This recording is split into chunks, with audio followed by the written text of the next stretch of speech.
Tēnā koutou katoa, ko Juliana Carvalho, toko ingoa, he mema Access Matters Aotearoa ahou, kanoho ahou, heitanaki, iako iteneira.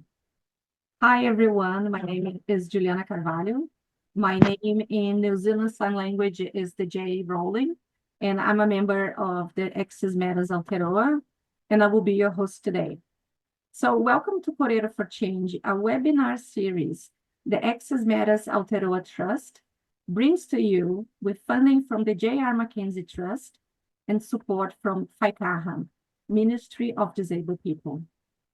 Today, our Kōrero is about emergency preparedness, and we have thought leaders, academics, experts, researchers, and disabled people all coming together to have courageous conversations about ableism and what is the role of emergency preparedness in the process of inclusion and belonging of people with disabilities. Before we dive into our discussions, we have a few housekeeping reminders. After each panel, the audience can participate using the Q&A to submit questions. If you have to speak or sign to ask your question, use the raise your hand option at the bottom of the screen. Our team will allow you to use audio and video to pose your question. We have two options for captioning. One is available on the webinar screen, and you can access this by clicking on the captions at the bottom of the screen. And the second option is using a live transcript link that now has been placed in the chat. This webinar will be recorded and made public on Access Matters website and social media channels. And by remaining in the webinar, you consent to being recorded. I will now invite our dear panelist, Jamie Rufio, Program Manager for Funnel and Emergency Response at Tirunanga Onaitahu, to open our meeting with a karakia tinapuna.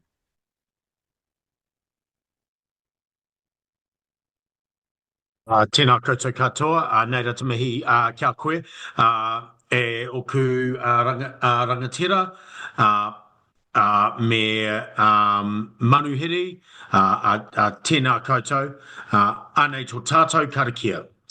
E te atua kaharawa, ko koe te timitanga me te otinga, arahina mātou I tēnei wā o whakarite, kia kaha ai te whakapono, te kotahitanga me te aroha. Ho mai kia mātou te maramatanga, hei whakarite I o mātou rongoa me ngā rauemi, manaki tia mātou e manaki nei I te iwi whānui, kia tū kaha mātou I roto I ngā āhuatanga katoa. Whakapainga ngā ringa e mahi ana, kia marama te whakaaro, kia tau te wairua, hei hāpai I te ora me te haumaru, nō reira, ka tuku atu nei, tēnei noi kia koe, mau mātou e tiaki e ārahi, ake tonu atu, āmene. Kia ora everyone. So I'll just in English, Almighty God, you're the beginning and the end. Guide us in this time of preparation so that faith, unity and love may be strong. Grant us understanding, prepare our remedies and resources. Bless us as we care for the wider community so that we may stand strong in all circumstances. Bless the hands that work, make thoughts clear and spirits calm to uplift life and safety. Therefore, we offer this prayer to you. May you protect and guide us forever and ever. Amen. Kia ora tātou. Kia ora, Jamie. Thank you so much. So let's talk about ableism, a bias that's so ingrained that it often goes unnoticed, even in critical areas like emergency preparedness and risk disaster reduction. Ableism assumes that everyone can see, can hear, can run, can climb stairs. It is the reason why evacuation plans prioritize stairs over ramps, why emergency information are not consistently available in formats like New Zealand Sign Language, Braille, or Easy Read, and why shelters often lack accessible facilities or private spaces for people with disabilities or their neurodivergent. Imagine a fire drill where everyone evacuates, but the lift is off limits, leaving wheelchair users waiting, terrified at the stairwells, hoping that someone will remember them. Or think of cyclone warnings broadcast on TV without captions in New Zealand Sign Language, leaving deaf or hard of hearing people clueless about the imminent danger. These are not hypothetical. They are real examples of how ableism can put people's lives at risk. And these failures, they aren't just slips, they are systemic. They reflect a world that plans for the average while ignoring the diversity of our communities. But here's the truth. Inclusive emergency preparedness just doesn't help disabled people or those with access needs. It strengthens resilience for everyone, because when no one is left behind, communities recover faster and stronger. In April this year, while visiting Brazil, I witnessed the unprecedented floods in the Rio Grande do Sul state. More than 2 million people across 95% of its towns and cities were affected. Over 420,000 people were displaced, according to the United Nations Refugee Agency. Tragically, more than 180 people lost their lives. Everything happened really, really fast. And in my first leg of the trip, it was incredible. I was in this hotel by the River Guaíba with an American friend that came from Chicago to meet me. The floods started up at the mountains where my sister lives. And I was going to spend the last 15 days with her and my nieces. When the floods started, she warned me to change hotels because all the water that was coming down would reach the river where I was staying in the hotel. And I was just like, it's fine. I can see the river from here. It's all good. Finally, I changed hotels, and surely enough, the previous one flooded. The infrastructure of the state was dramatically impacted. Imagine the equivalent of 80% of the New Zealand North Island being flooded. The plans to visit my sister were gone, the same as the roads and the bridges that were washed away. And we could not just simply leave because the airport was also closed, flooded. Porto Alegre, the city where I was, had 85% of the city with no power and with water supplies depleted. The second hotel where I stayed had a generator and pipe trucks coming.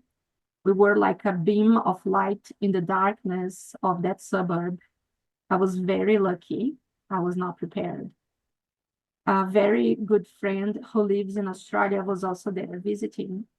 And sadly, she had to be evacuated by an army truck. And I secured a hotel room right in front of the room where I was for her to stay. But her sister refused to evacuate. You see, in Brazil, people were scared to leave their places because of the looting. And I think disaster brings the best and the worst in humanity. I was then trying to assist, calling the civil defense and boat clubs and jet ski clubs, anyone who could help her, because at some point she needed to evacuate. Finally, the army managed to rescue her by boat, and she was also brought to the same hotel.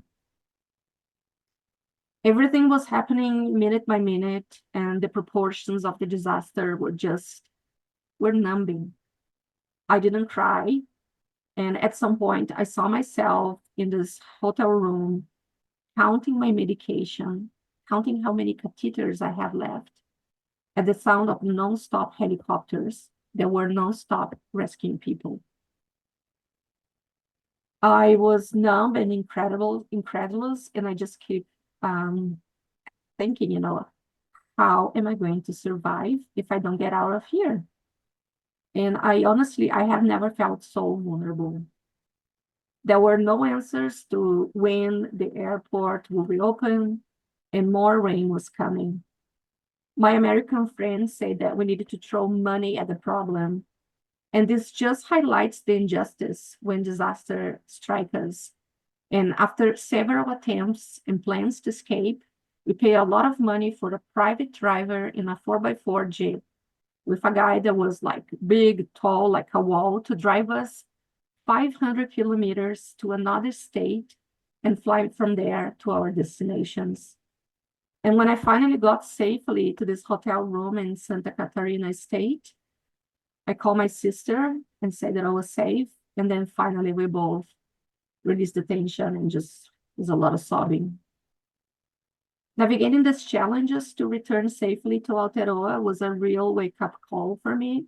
As a disabled person, this experience highlighted the unique challenges that we face during extreme climate events and the importance of being prepared. Because again, I was lucky. I was not prepared. Now, I will pass the word to Dr. Michelle Villeneuve. So Michelle Villeneuve, she will speak about the Australian Disability Inclusive Disaster Risk Reduction Program. The word is with you now, Dr. Michelle. Thanks so much, Juliana. I really appreciate that. I'm calling here today from the lands of the Gadigal people of the Eora Nation here in Sydney, Australia. I'd like to start by paying my respects to Aboriginal elders past, present, and emerging, and extend that respect and acknowledgement to any Aboriginal people joining us here today. I'll share my screen to keep me on track and share a little bit of what's on the screen through a bit of description of the pictures and the concepts that are on the slides. But I realize I'm going to cover a lot of ground in a very short period of time. So one of the objectives of showing you some pictures and leading you to our website is so that you will have lots of things you can follow up on later. And I'll make sure to leave our contact information so you can be in touch as well.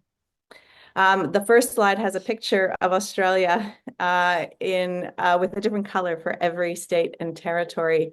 And surrounding the image of the country are pictures of people with and without disability inside and outside of the emergency management sector.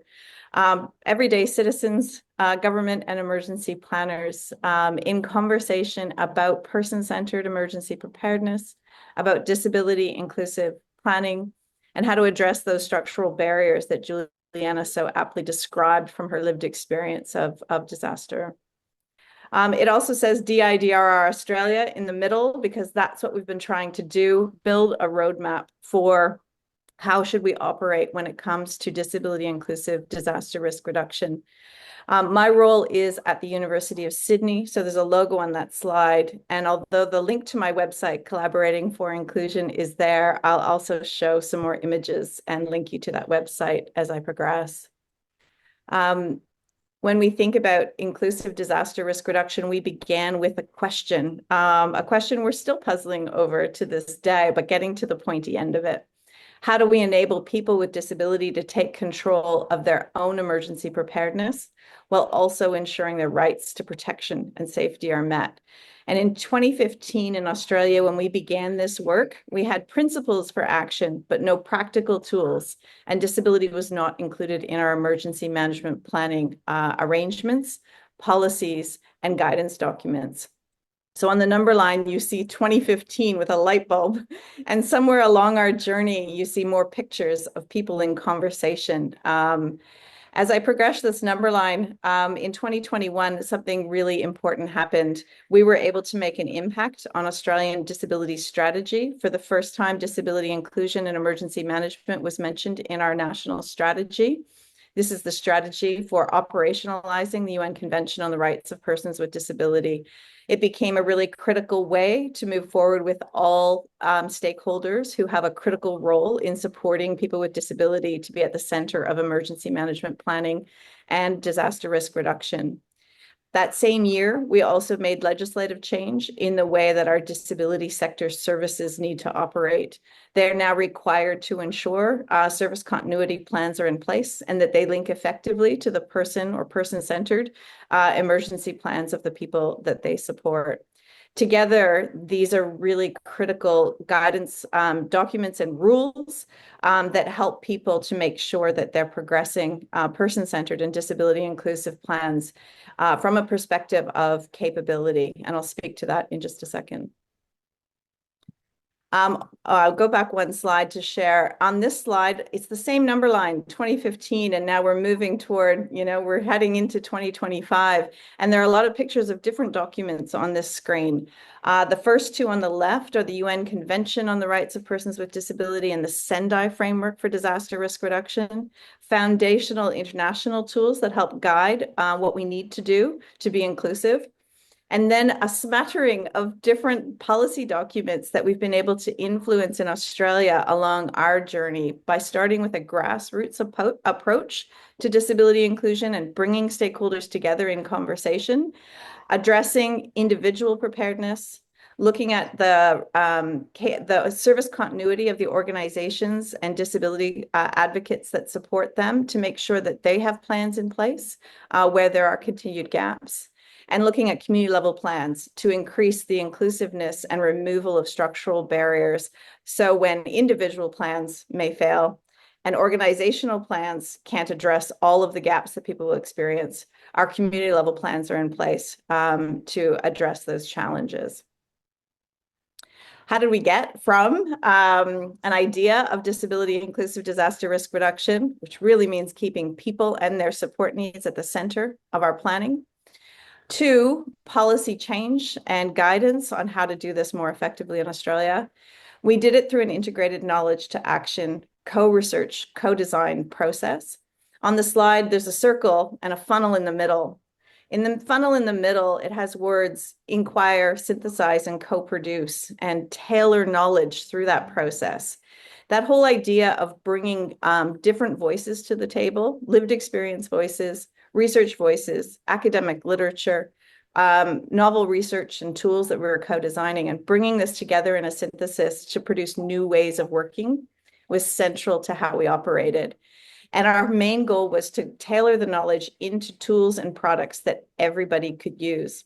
That did important things in terms of creating a common language, not just about disability inclusion, but also for the emergency sector about shifting from vulnerability to capability and strengths-based approaches to how they work and operate.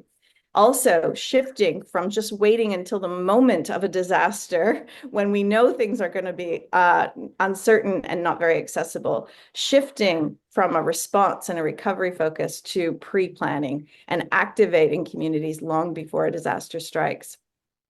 Around the outside of that circle is our appreciative inquiry process, which some of you might know as defining, discovering, dreaming, designing, and delivering. That's really about amplifying the best of what already exists in communities, individual, organizational, and community level strengths, tools and resources that already exist, and bringing that together to amplify the best of what is and integrate that into the tools that we co-produce. So this process of turning knowledge into action, it was really important when we didn't really know what DIDR was going to turn into in Australia and how it needed to operate. And it was the best way for us to build it together. On this slide is a snapshot of the website where we host all of these tools and the outputs of our research. That includes videos and case studies, stories and webinars, implementation examples, evaluation and data, national surveys from the lived experience of people with disability, informal carers and service providers, and others. And so it's a wealth of resources that over time has in some ways become a bit overwhelming. So I've given a snapshot of the first 4 tiles that I just want to orient you to and invite you to go visit those tools and resources after the webinar today. At the top of the screen, it says www.collaborating4inclusion.org. So that's where you find us. And on the center of the slide, I've highlighted 4 key projects. And I just want to identify some of the key tools that we've produced. And by way of sharing just a little bit about each of those tools, let you know how we've progressed from idea to actual action on the ground across multiple stakeholders, people with disability, their representatives and advocates, the wide range of services that provide routine care and support across our communities, and our government and emergency service stakeholders. On the top corner is the Disability Inclusive Emergency Management, or DM, Australia tile. And at that page, what you'll find is our new national practice standards. There are 3: inclusive planning, accessible resourcing, and strategic partnerships. You can learn more by watching videos, looking at our infographics, and perusing the easy read document that overviews our whole purpose and approach of making sure that no Australian with disability is left behind, and making sure that the access to person-centered approaches and community-level planning addresses the needs of everyone, no matter where you live, work, or play, and considering the wide range of natural hazard and other disaster risks that Australia experiences. We've just launched that on International Day of Persons with Disability, and soon there will be some videos and other resources through LinkedIn that we will share. And we're in the process of beginning to roll that out in 2025 through a capacity development program. On the right of that slide is a project where we've titled it "Leave Nobody Behind: A Decade of DI-DRR Development in Australia." And a little picture that comes off of that says, here you can find the DI-DRR framework and toolkit for collaborative action. That's a great place to start if you want to see 10 years of research in Australia and a synthesis of everything we know about how each stakeholder group can start on their journey. We've tried to make it not so overwhelming by chaptering it into 5 chapters, and there's a great section at the end with frequently asked questions. So that's a really great place to visit. Each tool that is contained in that toolkit that we're using in active practice in Australia is also outlined in that toolkit, as well as a framework for thinking and acting collaboratively. And at the bottom of the screen are the fundamental practices that have been foundational to all of this work. One is the Person-Centered Emergency Preparedness Framework, Process Tool, and Toolkit. It's now a suite of resources, and we invite you to visit that site to learn about how each individual can take their share of the responsibility. And that's not just individuals with disability, that's every one of us making sure we have a person-centered emergency preparedness plan matched to our individual unique support needs, our risk situation, because once we have our oxygen mask on, we'll be in a better position to support other people to make their preparedness plan.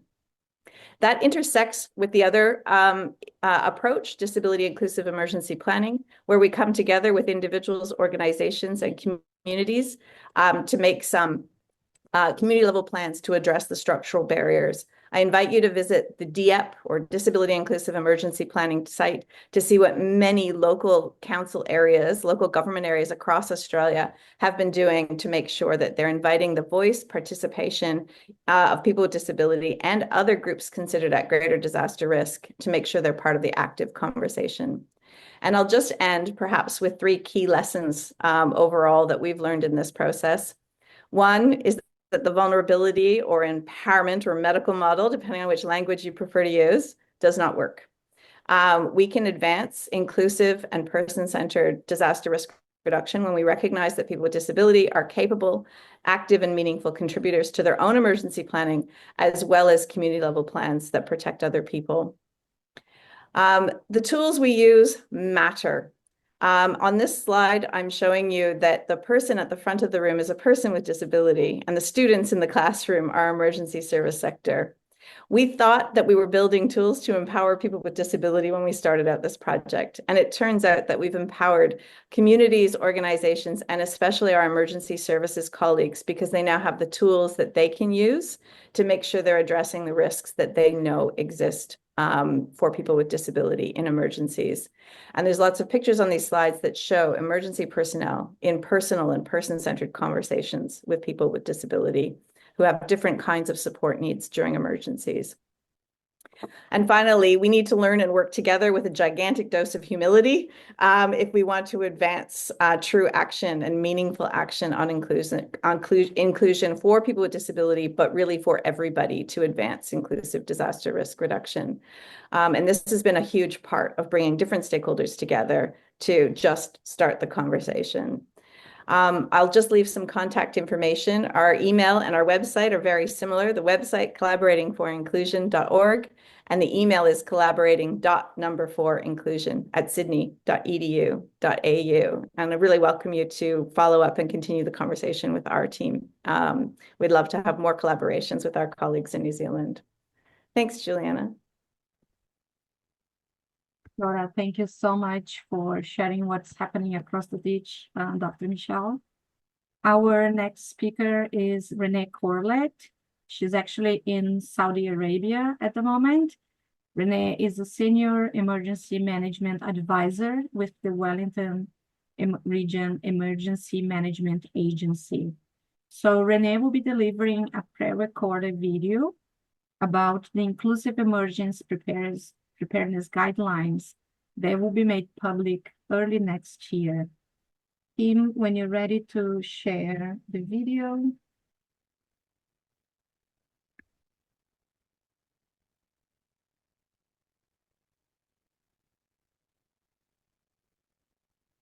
Kia ora everyone.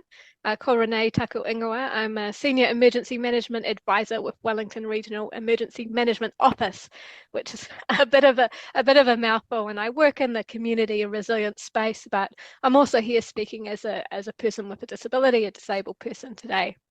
So I'm really sorry that I couldn't make it in person to your session today, but I appreciate that you're still allowing me to contribute, and hopefully what I'm saying will make sense in the wider kind of context of the webinar.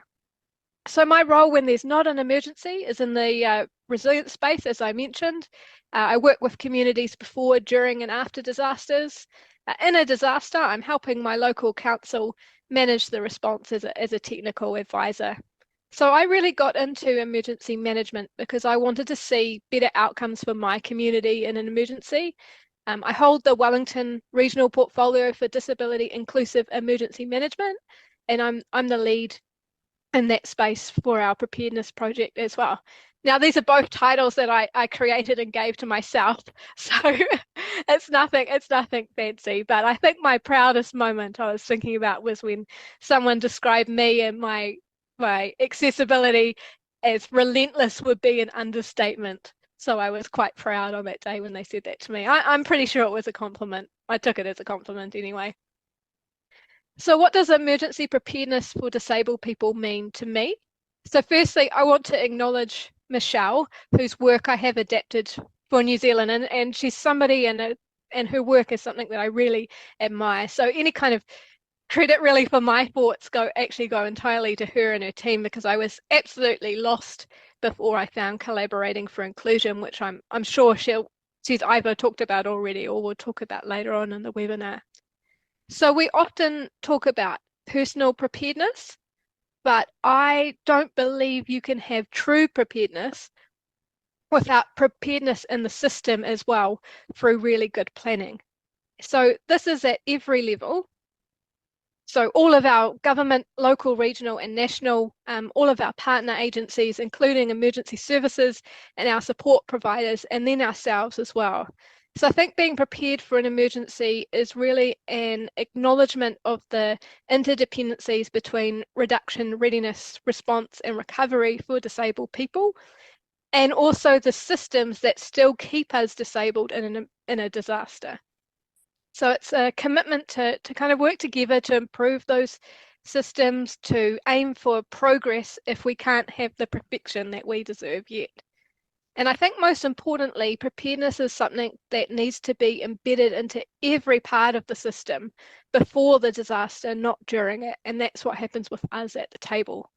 I'm speaking in a lot of cliches today, but I did want to talk about the practical things that we've been doing in Wellington as well.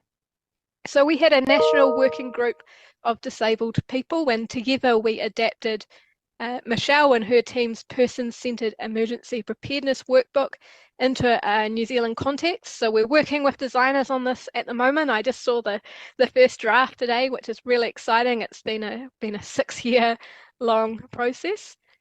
This is going to be followed up with some pilot workshops around the Wellington region. We're looking at training for support providers and emergency services forums as well. So if this kind of kete of resources is taken up at a national level, it could be the first consistent approach to co-design tailored preparedness for disabled people in New Zealand. So it's obviously something that I'm really excited about and to get that over the line. So in the response space, my focus has been on a really local level. So I've been working with the people in emergency operation centres. These are response managers and volunteers and staff. I've been working with or trying to work with the people who are in those spaces that make the decisions on the day and trying to really embed accessibility into their thinking so that it becomes, instead of an afterthought or a consideration later on, it becomes something that's just so natural for them to consider what accessibility considerations might be.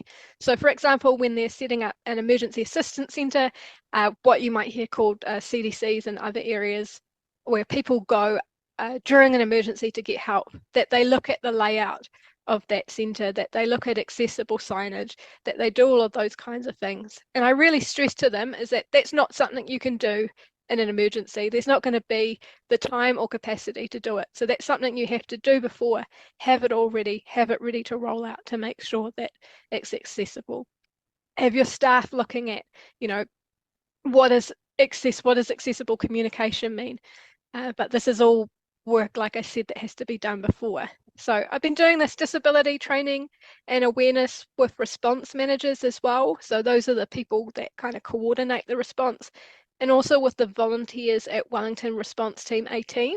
So these are the volunteers that go into disaster affected areas and may be involved in evacuations, might be involved in search and rescue.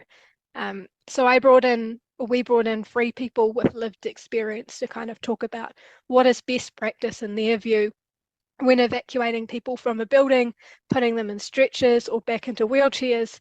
And we did just stress, when you've met one disabled person, you've met one disabled person, just to make sure that's not a universal thing. But it is crazy to think, I guess, that even getting people in a room together with people lived experience is still a relatively novel idea in my sector. I've been working with our communications team. We're trying to get as much pre-written emergency information into accessible formats, again, before the disaster.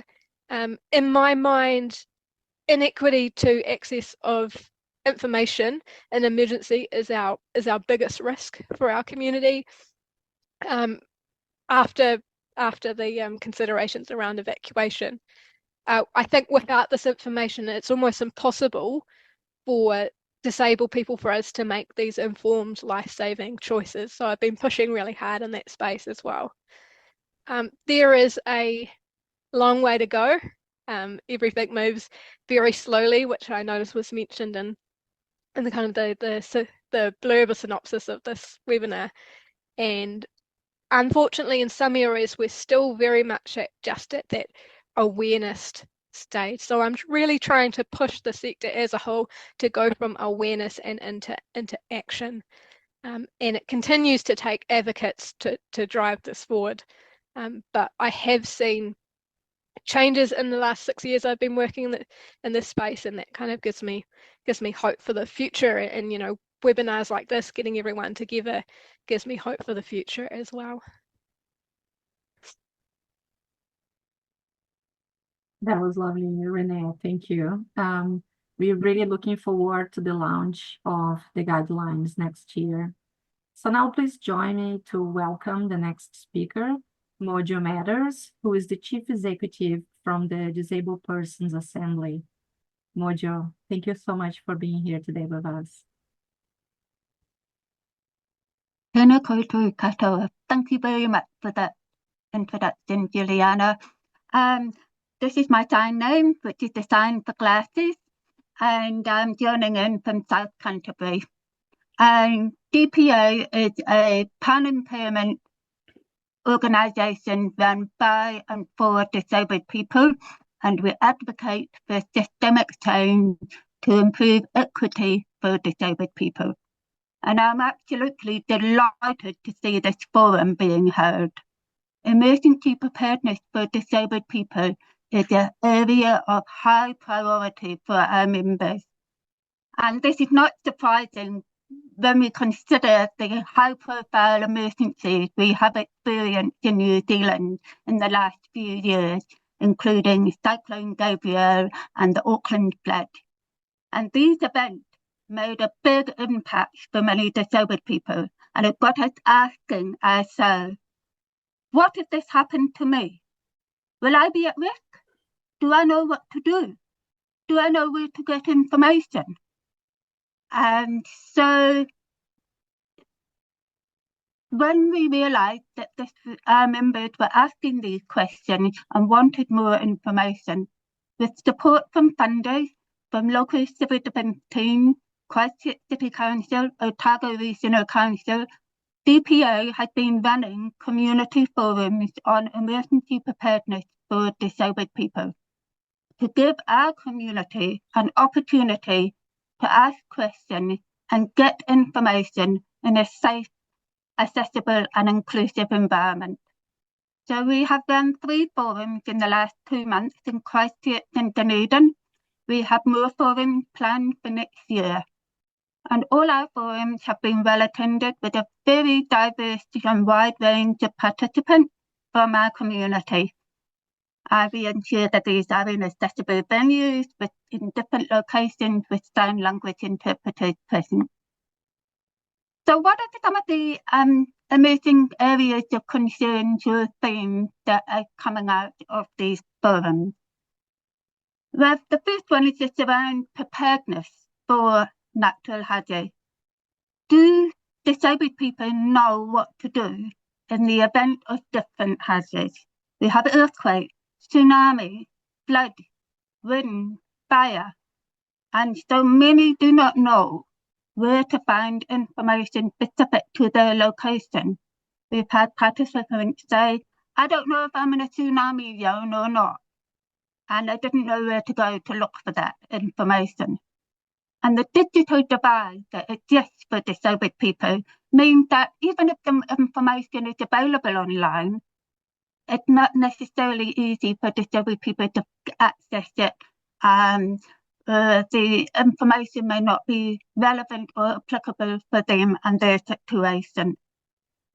So I just want to say it's been fantastic to see some disability-specific communication coming out, like in an earthquake, to have lock, cover and hold for people in a wheelchair, but we need much, much more information that's relevant for us and our community. There has been quite a lot of promotion of the idea of grab-and-go bags for disabled people. They have only essentially in a bag that they can grab and go. And that, what disabled people told us at the forum, is that they need support to put together a tailored grab-and-go bag that's specific to their needs. And that the cost of putting a bag together of the essential items, which is simply prohibitive and out of reach for many disabled people. People have been asking questions about how will they be able to access critical personal information in an emergency. And this is their health records, medications, emergency contacts. So thinking and talking about all of this preparedness has been a major theme that come out of these forums. We've also talked about the need for clear communication and accessible information that's been touched upon by the previous speaker. Very specific concerns have been raised around that the emergency mobile alert need to be easy to retrieve and understand. So some of the ones that have gone out, people haven't actually understood what the emergency alert meant for them. ensuring that there are sign language interpreters for all media briefings and accessible plain language. There's often reasonably good awareness that radio can be a really important backup source of information when digital communication is down.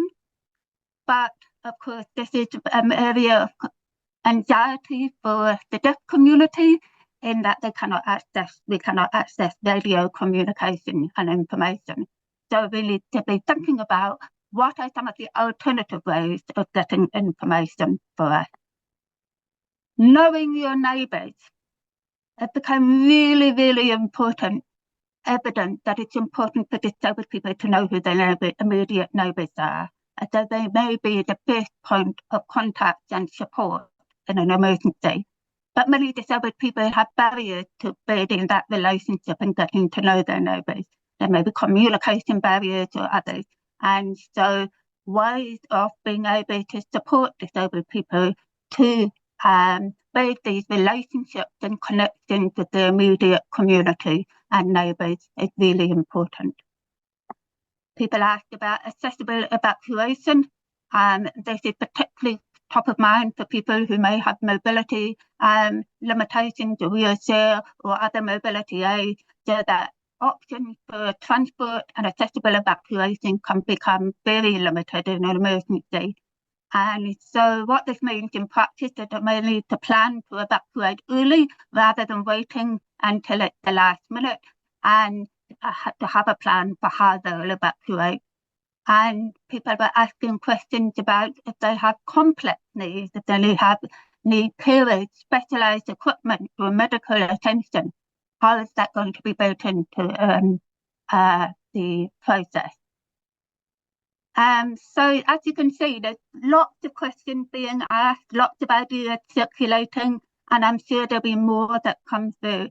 Really exciting to see the work that's being done at the defence and other teams, and it's been very much everyone learning together by having these conversations.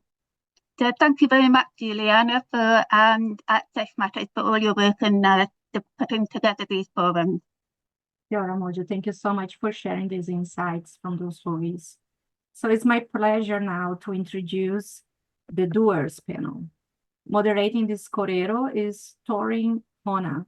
Torin is a Community Risk Management Disability Liaison Officer for the Fire and Emergency New Zealand. He has cerebral palsy and uses a wheelchair for longer distance and shopping. Torin will introduce the panelists, and please, for all of us, be mindful of the pace that you speak, so the New Zealand Sign Language interpreters and the transcriber can do their work. Torin, can you please introduce the doers? Good afternoon, everyone. My panelist for this afternoon is Deacon Huckleberry Planning Coordinator for Canterbury Civil Offence and Emergency Management, Rebecca Deegan from the Chair of Fire and Emergency New Zealand, Dr. Greg Morgan, Principal Business and Partnerships in Auckland Emergency Management. Jamie Rua, the program manager. Pardon? That's Jamie Rufew. Sorry, Torin. Rufew, the program manager for whānau and emergency response to Rungana or Ngāti Tahu. Welcome. I'll introduce myself. I'm the community risk manager at up in here in Northland for people with disabilities. And I'll be your moderator. The floor is yours, the panelists.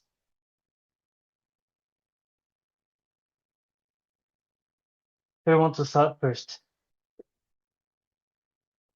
When you up, Keegan?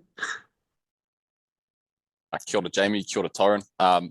Yeah, I'll start. You introduced me first, Tyron. So kia ora tātou ko Keegan Huckleberry, toko ingoa. I'm the planning coordinator for civil defence and emergency management here in Christchurch. My role primarily consists of writing plans for how we are going to respond to an emergency in Christchurch and Banks Peninsula to mitigate the impacts on the community that's been affected by it. We've been asked to answer a question as a part of this forum, which is, what is the role of emergency preparedness in promoting inclusion and belonging for people with disabilities and access needs? So just a bit of context for the audience before I dive into it. I'm not a person that lives with a disability, but I am the sibling of someone that has an intellectual disability. So my older brother has a disability. So that's the perspective I can take with it. But I can't speak to a lived experience. So I can talk about what I think should happen, but just note that caveat on it. So to answer the question, I kind of phrased what emergency preparedness means in my mind to better help frame the question. So to me, emergency preparedness is all about being ready to act when an emergency occurs. It is a role across all facets of society, so from individuals to communities to local and central government and everyone in between. So the perspective I'm going to take in answering this question is from my world, the local and central government world, and how it is that we can promote inclusion and belonging for people living with disabilities when it comes to emergency preparedness. The first thing is education. So the first step to being ready to act is knowing what it is that you are or we are as a society is going to be reacting to. And unfortunately, New Zealand has a lot of hazards and each of them have unique differences in how people should act. And that information on how we should act is out there, but it's generic. It's not very useful to specific locations. And it isn't easy to find. I don't want to criticize people's work, but for example, NEMA, the National Emergency Management Agency, has resources for those living with disabilities, New Zealand Sign Language, easy to read, all of that good stuff. But you have to go to a web page and then click on a resources link and then click on another link, and then you can reach what it is that you're there. It's difficult and almost oxymoronic in the fact that it's got easy to read material, but it's hard to find. So what can we do to mitigate that? Removing some of the generic aspects of it is, I would like to see all local and regional councils, so that's me and my colleagues around the motu, is translating all of their plans into easy read formats, having kind of text to voice options so it can be heard. They just need to be accessible for all communities. It was amazing to hear what the Wellington Regional Office is doing presently, but a lot of us, present company included, have a lot of catching up to do. Local and central government also have an obligation to include people living with disabilities in their planning efforts so that their needs are accurately represented and addressed. So that would be the likes of myself, including people living with disabilities with me when I'm writing those plans, so it addresses their specific needs. We're starting to do that and we're trying our very best to do that. But again, we have got more to do, as do a lot of people around the country. I'd also want to see emergency management use preparedness to cover all aspects of society. So that could be having easy access to mobility aids or other aids that are needed by the disability community. If we had to evacuate someone, given Juliana's example earlier, and there were no ramps for a wheelchair user to evacuate a building, and so had to leave their wheelchair behind and potentially be carried out of that building, we have a responsibility then to provide some sort of aid to that individual so that their quality of life can be as high as possible. We don't currently do that, and it is something that we need to work on. Ultimately, inclusivity is ensured through collaboration between all of these groups, so individuals, communities, local, central government, and everyone in between. The governments often provide oversight and hold us local bodies accountable, while community organisations and individuals act as the advocates and partners to fill gaps and ensure that those plans meet the real world needs. So I guess in summary, it's emergency preparedness is a shared responsibility, but would work best if led by entities with authority and resources like governments and local councils, with the caveat that it's in partnership with those they serve. Kia ora, I'm more than happy to take questions after our other panelists have given their 5 minutes spiel. Kia ora, everyone. I suppose I should nominate someone to be up next, so I'll throw to my friend Jamie. Kia ora, Keegan, that's well deserved, I guess, on my part. Kia ora tātou, ko Jamie Rufio toko ingoa, kei te mahi o, Program Manager, whānau and Emergency Response ki te runanga o Ngāi Tahu. It's really good that you've given me a 5-minute speaking time, but I'm going to do you a favour and I'm going to cut it down to 4. And to start with the kōrero, I would like to acknowledge a couple of times Michelle spoke in her first speak, and she made the comment, I think it was more than once, around no one gets left behind, and that resonates very much with myself as a Ngāi Tahu whānau member and as Māori, because in emergency response, no one does get left behind. Our manaakitanga is very important to us within this regard, but also in a number of events that we've had, our marae, we don't turn anyone away.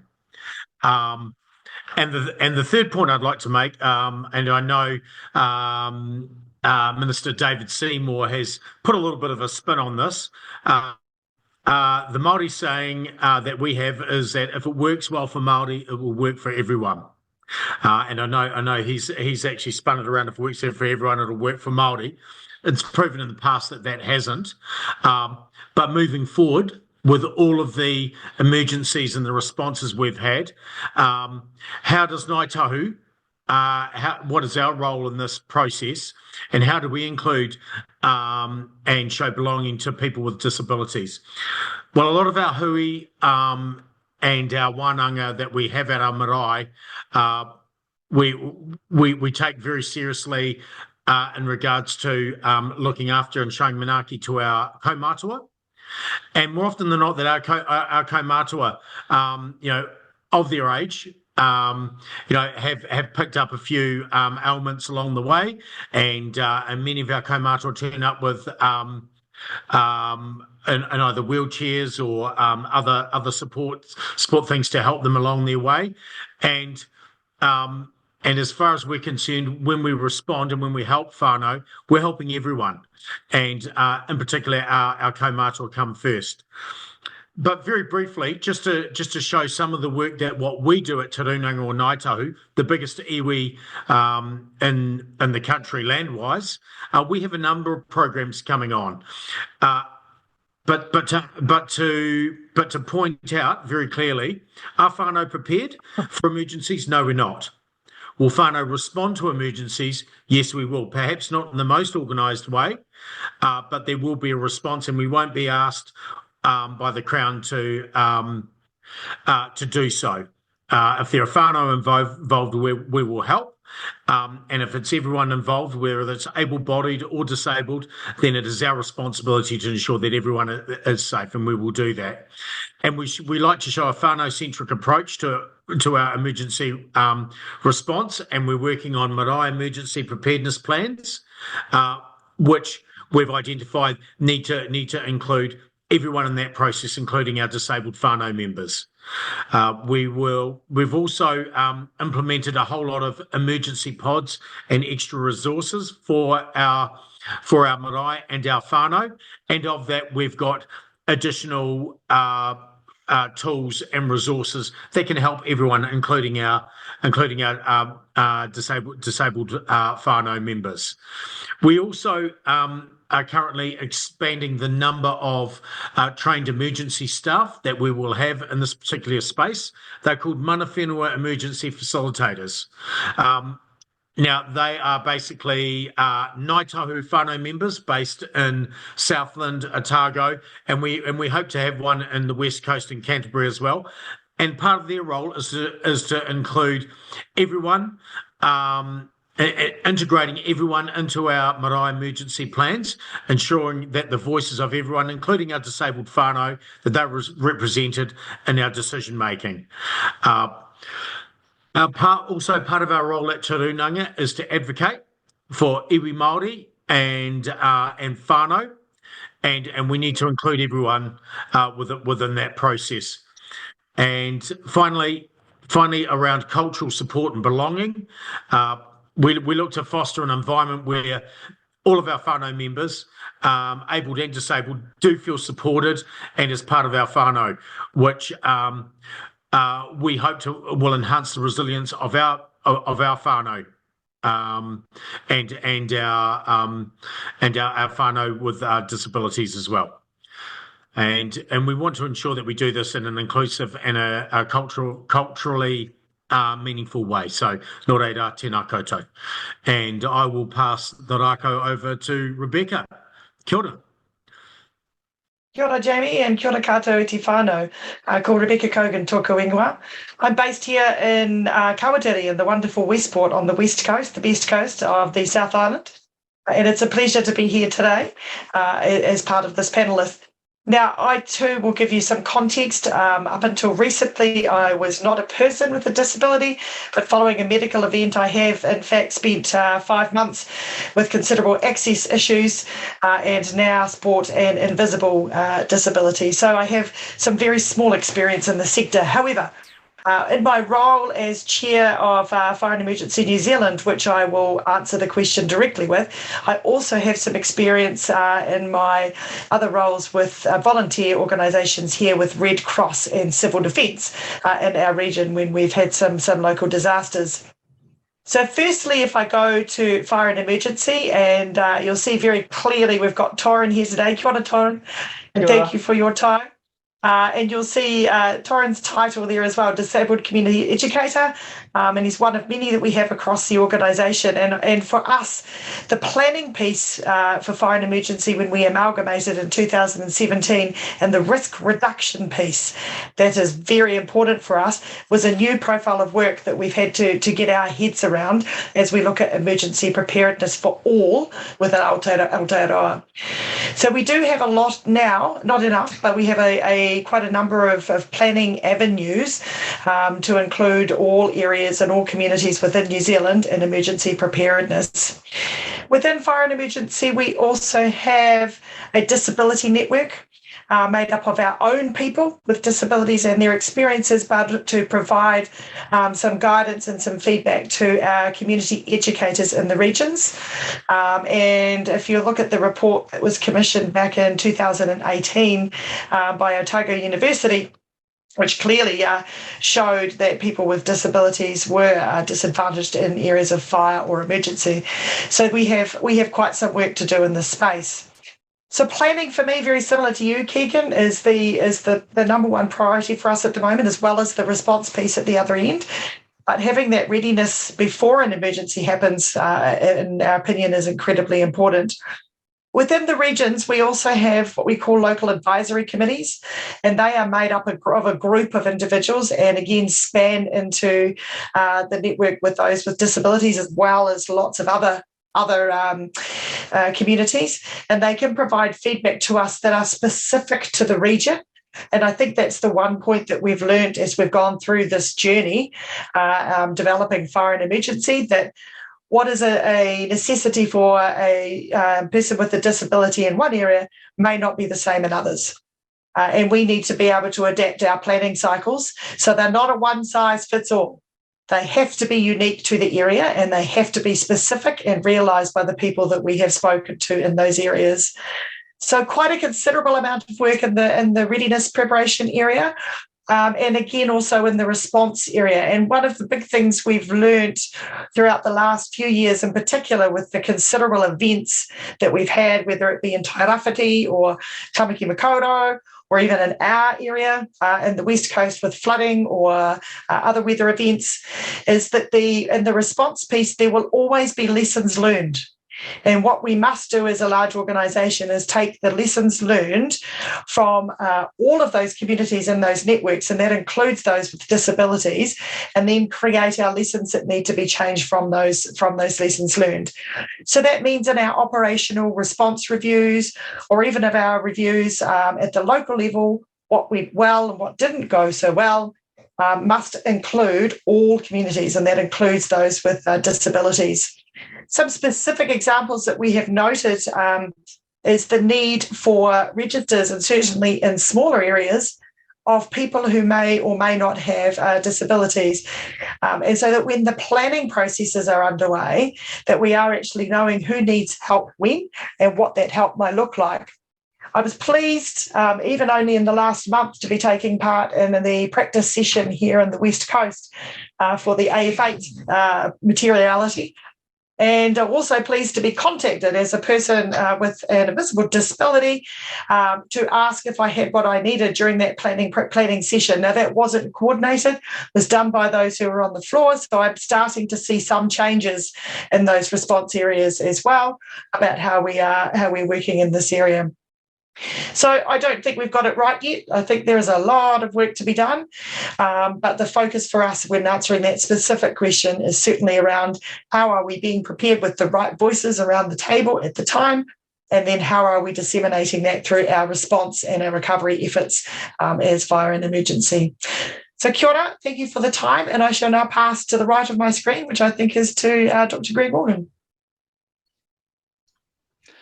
Kia ora koutou. Ko Greg Morgan, tōko ingoa.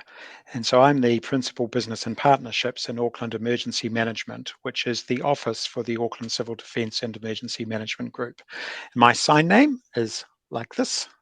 Oh, if I line it up in the camera, because of course I used to be a librarian. So deaf people said, well, you'd better be named after a book. I've agreed with everything that I've heard so far, so I'm just going to add a couple of points in addition to what others have said. I agree that disabled people say that getting ready for and handling emergencies is overwhelming and confronting, and that is about the system. The guidance available often seems to be designed for other people. And I think that assumptions work in two ways. There can be language connotations so that disabled people assume that what's being advised or provided won't be suitable for their circumstances.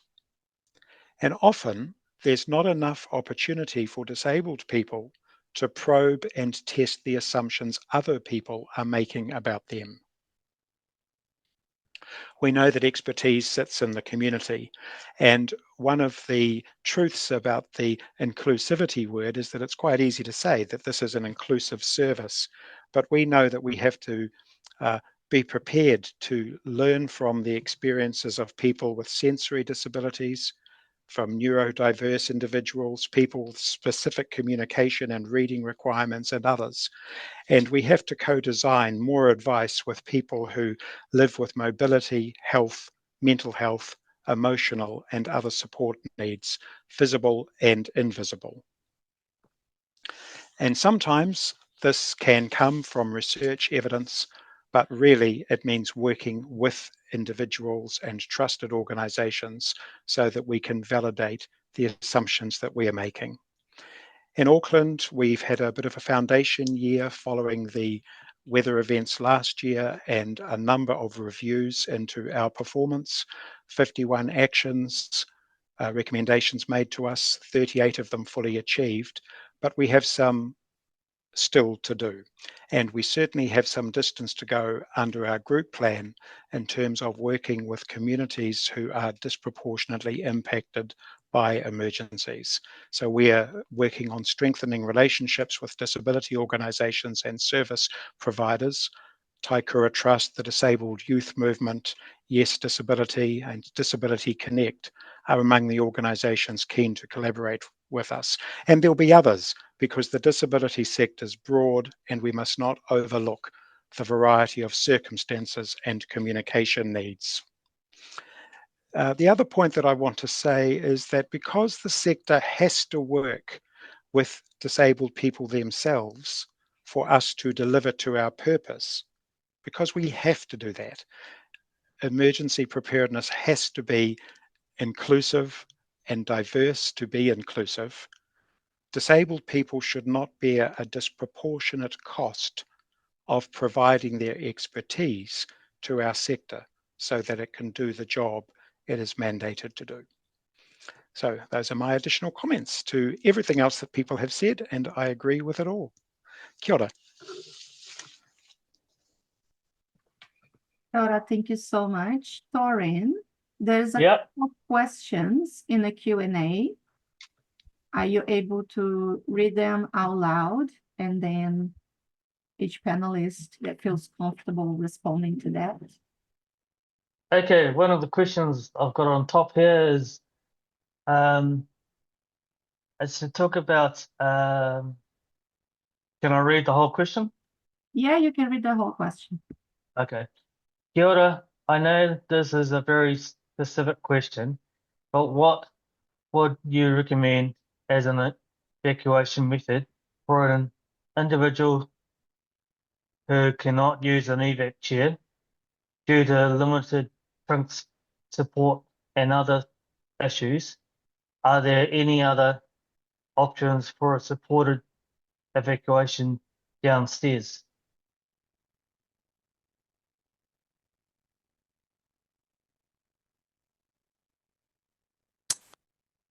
Kia ora, I could probably answer that one briefly. So there is alternative options out there, such as evacuation sleds that can be utilized, as well as evacuation mats, which are padded mats that you can strap individuals into so that they're supported and safely move them up and down stairs and along flat surfaces. I would assume, and I'm not an expert in this area, there are other options out there as well that can be explored, but it would be a discussion with the likes of us in emergency management and the emergency responders with people with lived experience as to what is the best guidance and direction on that, and we would take that and use that as opposed to imposing what we think upon you. I know it's not an absolute answer, but hopefully it's better than nothing. Torin, do you want to put the second question? Okay. To all panelists, kia ora. I'm Fezzik and flooded affected resident in Mangere, Auckland. My question is after Auckland rain emergency incident, when a special person was evacuated by the emergency team by my neighbourhood in Ventura Street. Why till now planners haven't took on the intensification of housing in Mangere area and the area and street parking issue? We found it ill-planned and the bureaucracy don't want to address the issue in one go rather than follow the same approach. What they did while building Auckland Bridge? Sorry for the long question.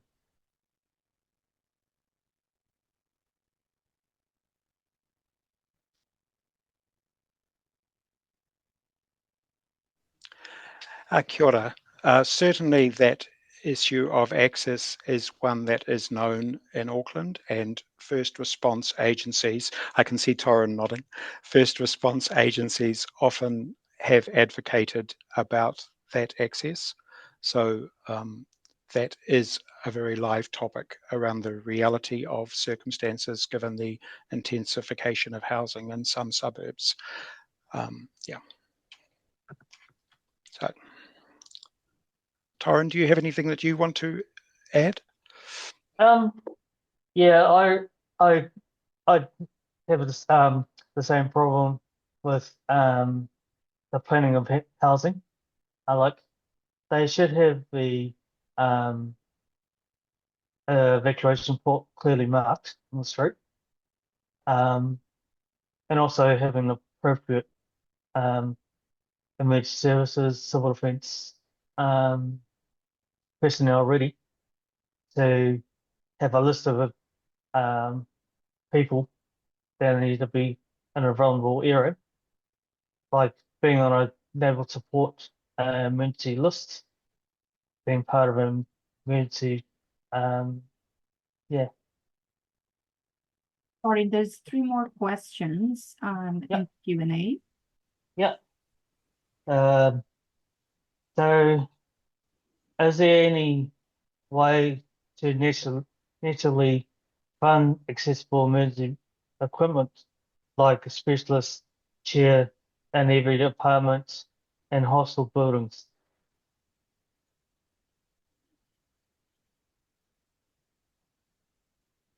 Rebecca, would you be able to address that question? I couldn't off the top of my head. I would need to get back to you, but it's certainly something I could find out if that would be helpful and return an answer. Kia ora. And there's another question that is, in your opinion, that's for all panelists. Should it be mandatory to have evacuation chairs in all buildings with someone who cannot evacuate independently? Yeah, especially in high-rise apartments. That's really important for any emergency, like floods, fires, if they have to get the person out pretty quickly. Yeah, that's my take on it. In my personal opinion, not a professional opinion, is I think it should be mandatory for every building, regardless if there are permanent occupants that cannot evacuate independently. I think it needs to be legislated and may help with answering the previous question from Emma regarding is there national funding? If it's legislated that if you are the building owner, you must have as a minimum this, it would go a long way to ensuring inclusivity and equity for everyone.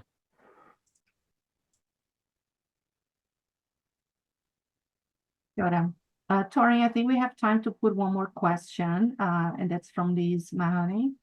How do each of you in your services gain insights and voices of intellectually disabled people with learning disabilities around the motto?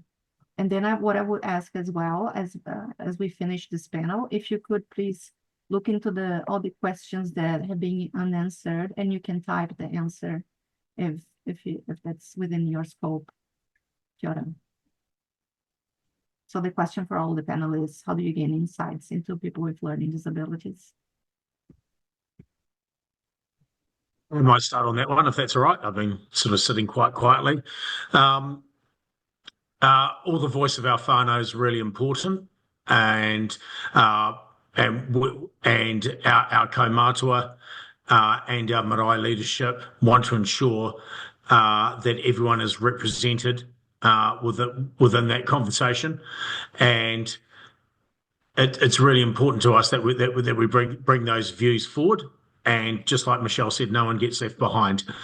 And just like I was thinking, Keegan, about the answer to some of your to your first question before, our whānau would ensure if there were accessibility issues for those that actually needed it, whānau would just get in there and do it, and not wait to be invited to do so.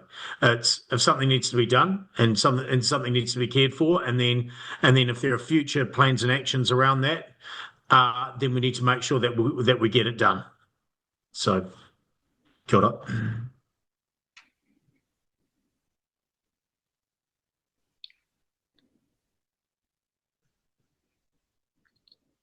My honest answer is that we Yeah. haven't done that enough, and so we will be doing that some more next year. So that is an honest answer, and in line with what Michelle said earlier, you know, we have to start where we are. We have to take some action where we are, and if that's at the start of the journey, it's at the start of the journey. It's not enough not to begin the journey because we haven't done enough in the past. So that is our aim for next year. Yeah, thank you. We at Christchurch City Council have community development advisors specific for accessibility, and they are people living with disabilities, and so we engage them regularly and then reach out to the likes of Disabled People's Assembly and other organisations to link in that way, so we can get the voices of everyone at the table. And then on a personal note, I talked to my brother and his friends to gain his perspective and that of his support workers and family. We're very similar to Keegan as well. We have some partnerships and support networks in each area that we can go and have kōrero with. And we utilise our internal people as well, who generally are those living with disabilities, to go into each region. And more recently, we've started to use our wider networks in each region, local advisory committees who have access into a number of areas that we don't, such as this, that we can gain insights from. Doesn't mean that it's 100% yet. There's a lot of work still to be done in this area, but there certainly has been some progress. Fiona, thank you so much for this panel.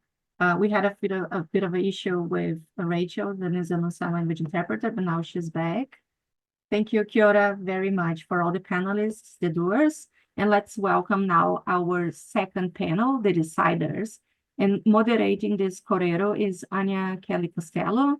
Anya is a disability advocate, a storyteller, and researcher.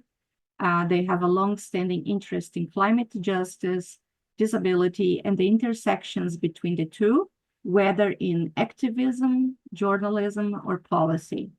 They sit on the Auckland Council Disability Advisory Panel, where they recently coordinated a hui for the disability community on emergency planning. Anya, please, could you introduce all the deciders? Kia ora, ko Anya tōku ingoa. Thanks for having me, Juliana, and for all of the speakers and kōrero so far. So I might just introduce each panelist as they start so you can easily remember. So if that's okay. And if you talk for about 4 to 5 minutes about your roles in relation to disability responsive or disability inclusive emergency management. So up first, if it's okay, could we have Prudence Walker, Kaihotu Tika Hauatanga, Disability Rights Commissioner, Te Kahu Tika Tangata, Human Rights Commission. Kia ora, Prudence.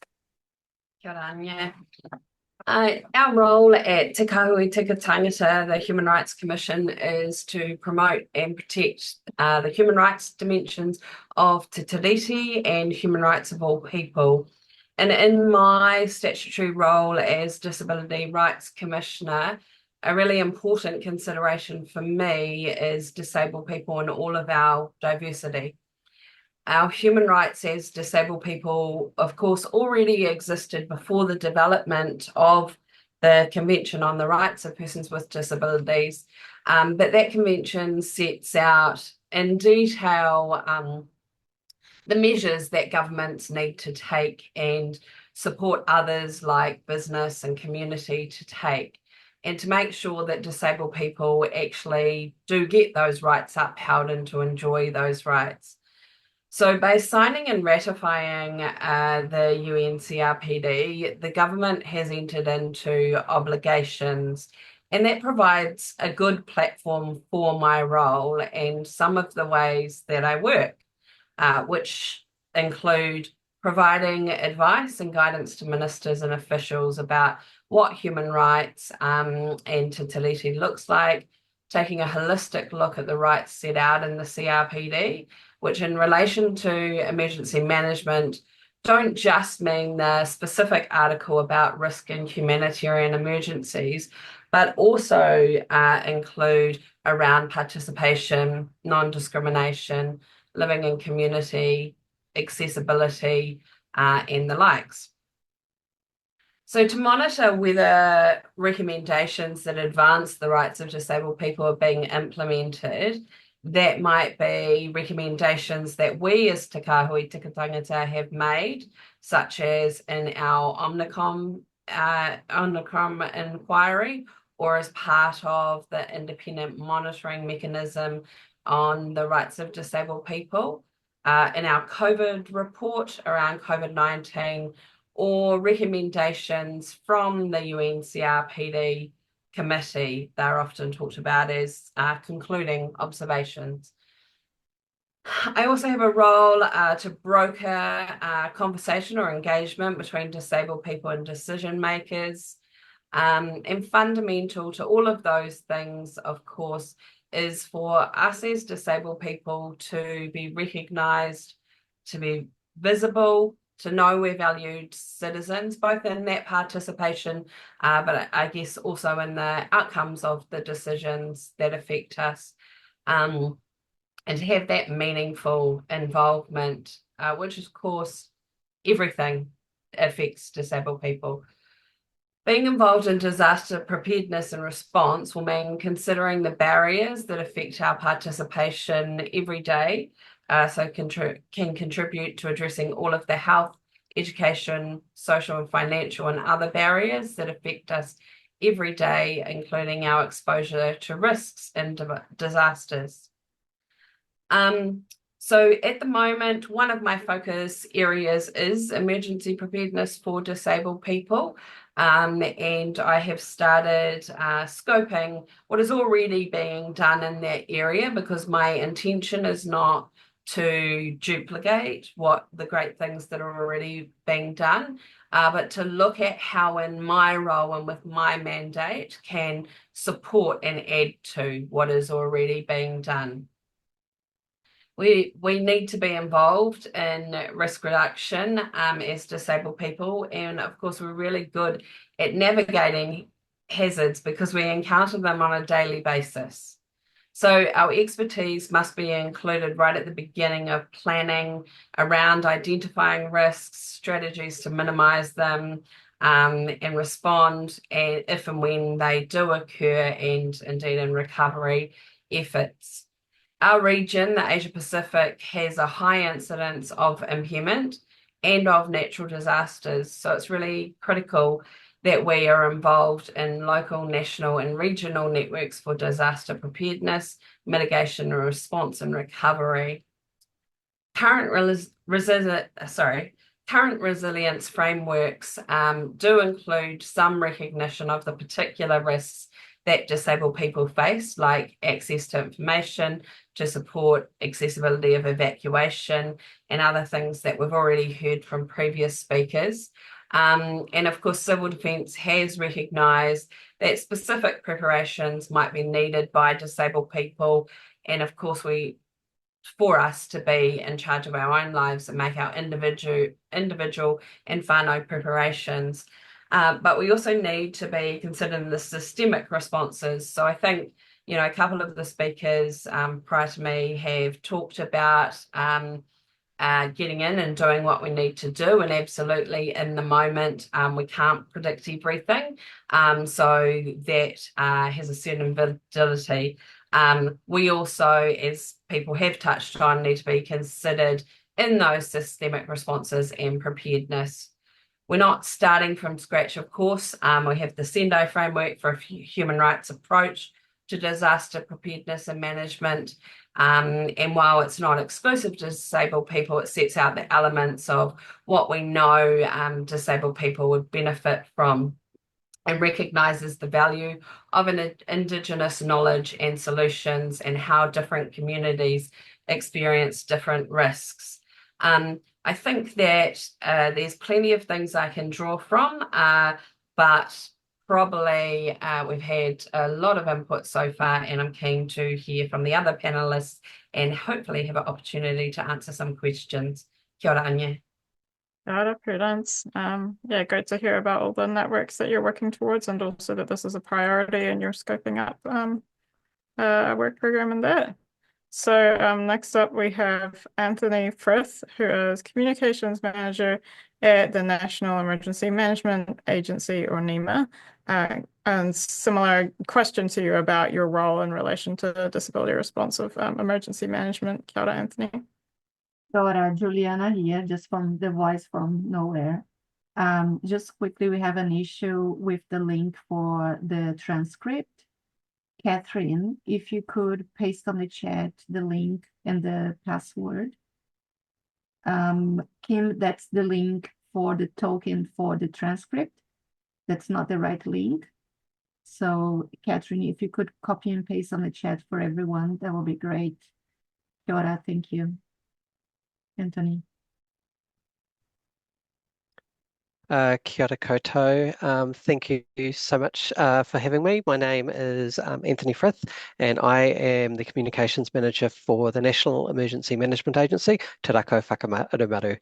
I've been in this role since early 2016. I feel I've been nothing but bad luck because we have had a number of emergencies since then, from Kaikoura to COVID, Whakaari, Cyclone Gabrielle, not to mention one day we actually got 3 tsunamis in one day.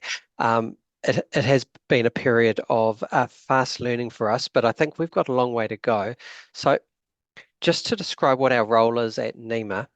So we are the government lead for emergency management. However, we're conscious that sometimes there's an element of being in an ivory tower when you work at central government, because it's largely civil defence groups and other operational agencies in the emergency management system who work directly with the communities. And also we're a little bit limited in our power at the moment to set standards and enforce. So we largely work through relationships and influence, leadership over the system, and promoting best practice. And over the last few years, we've certainly been on a journey, but I think we do have a long way to go. In the not so distant old days, emergencies seemed infrequent enough that their impacts weren't often recognised for what they are, which is a reflection of where society faces the greatest exposure to harm. And for the vast majority of people in Aotearoa, the challenges posed by emergencies are new to them and temporary. Whereas for disabled people, we're all too aware that emergencies exacerbate challenges and hardships they face every day. And so at NEMA, our position is simple. We really want to do what we can to mitigate those impacts. And in terms of communications, which is my role, our position is really simple. Everyone has the right to accessible information before, during, and after emergencies. So how are we doing this? Like I said, we're early in our journey, but we are working to ensure information is communicated across multiple channels and formats. So as Mojo Mathers indicated earlier, radio, which is a very important emergency management channel, is not accessible to deaf people. So we need to make sure that we're not putting all of our eggs in one basket. We need to make sure there's multiple channels and formats available to people. One thing we've done in recent years is we've developed the Get Ready website, which aims to meet web and accessibility guidelines. It's entirely translated into multiple formats, including NZSL, Braille, and Easy Read. We got a memorandum of understanding with Deaf Aotearoa to champion and normalise and enable the use of NZSL in communicating emergency information.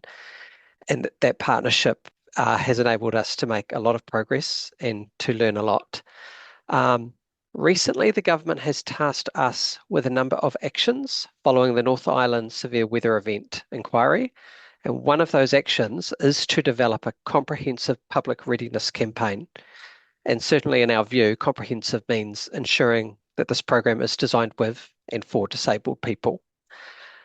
It's also quite timely that this year the government is progressing the Emergency Management Bill, which will also lead to a review of the Civil Defence Emergency Management Plan.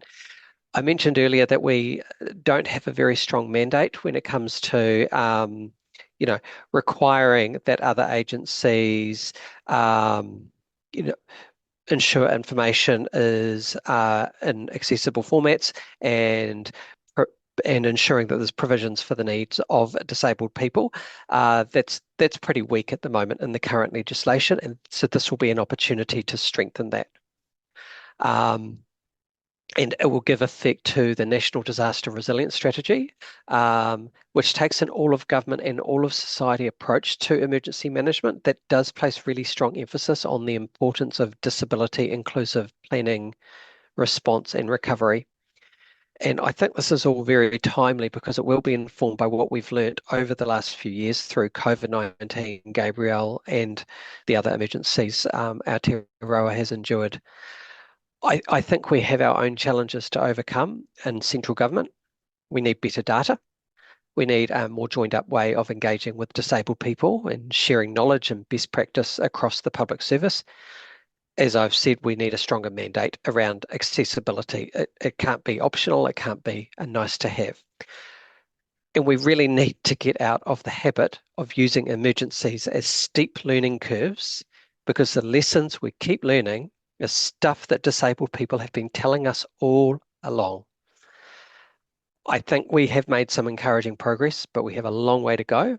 Looking ahead, we need to commit to ensuring that the lessons of the last few years are seized upon and that future lessons are anticipated and actually averted.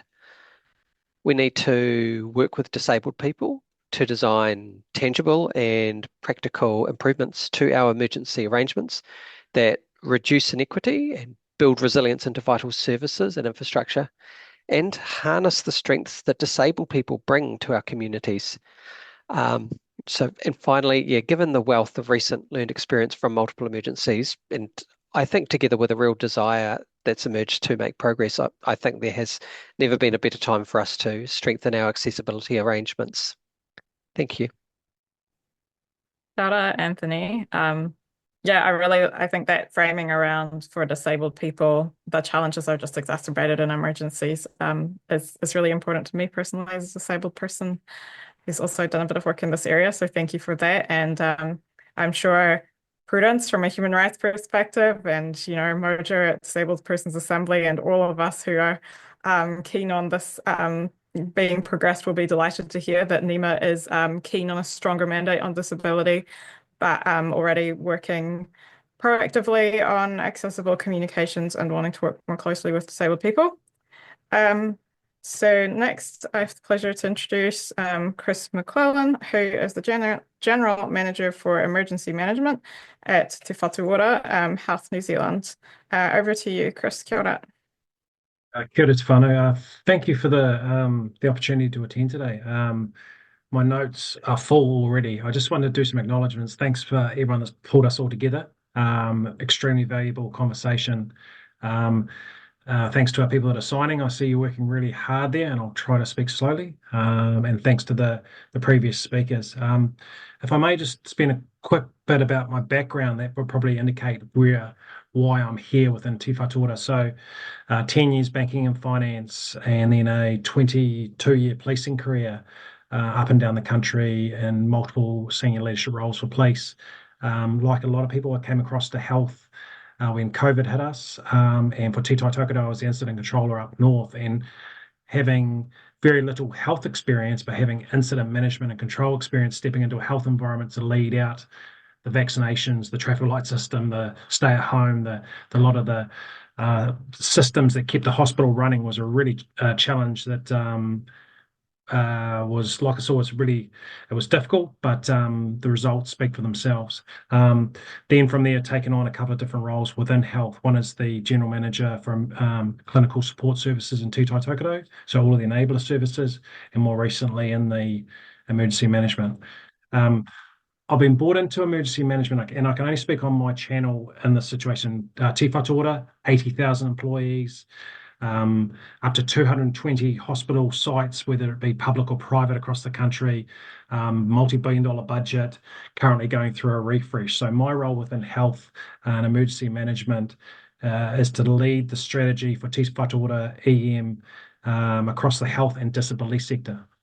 So I'm firmly in this area, both from a health perspective and making sure the voice of our persons with disability are heard within health and in our response planning. And like some of the previous speakers before, I work heavily in the 4Rs, the risks, reduction, readiness, response, and recovery. And lots of learnings as we're going along. And I just want to acknowledge Renee mentioned at the start around the workshops and the workbooks. Great idea. But I'm already reaching out for something like that. Rebecca spoke about the debriefs, and also Anthony spoke about it as well. I feel the same. Lessons learned after the fact are too late when we're with the multitude of things that are happening in our community. So we really need to get ahead of it in that respect. And Greg, I really aligned with your commentary around the expertise in the community. And that's probably where I'll lead into now. So with my role, leading the strategy, maintaining the capability for Health New Zealand, and leading emergency response, at my level, I have a national team that support me around the 4Rs and intelligence and timely, accurate, and proportionate intelligence. I have regional teams. I have 4 across the country, 1 in Northern Region, Te Manawa-Taki, Central, and Te Waipounamu. And within those teams, they have district leads.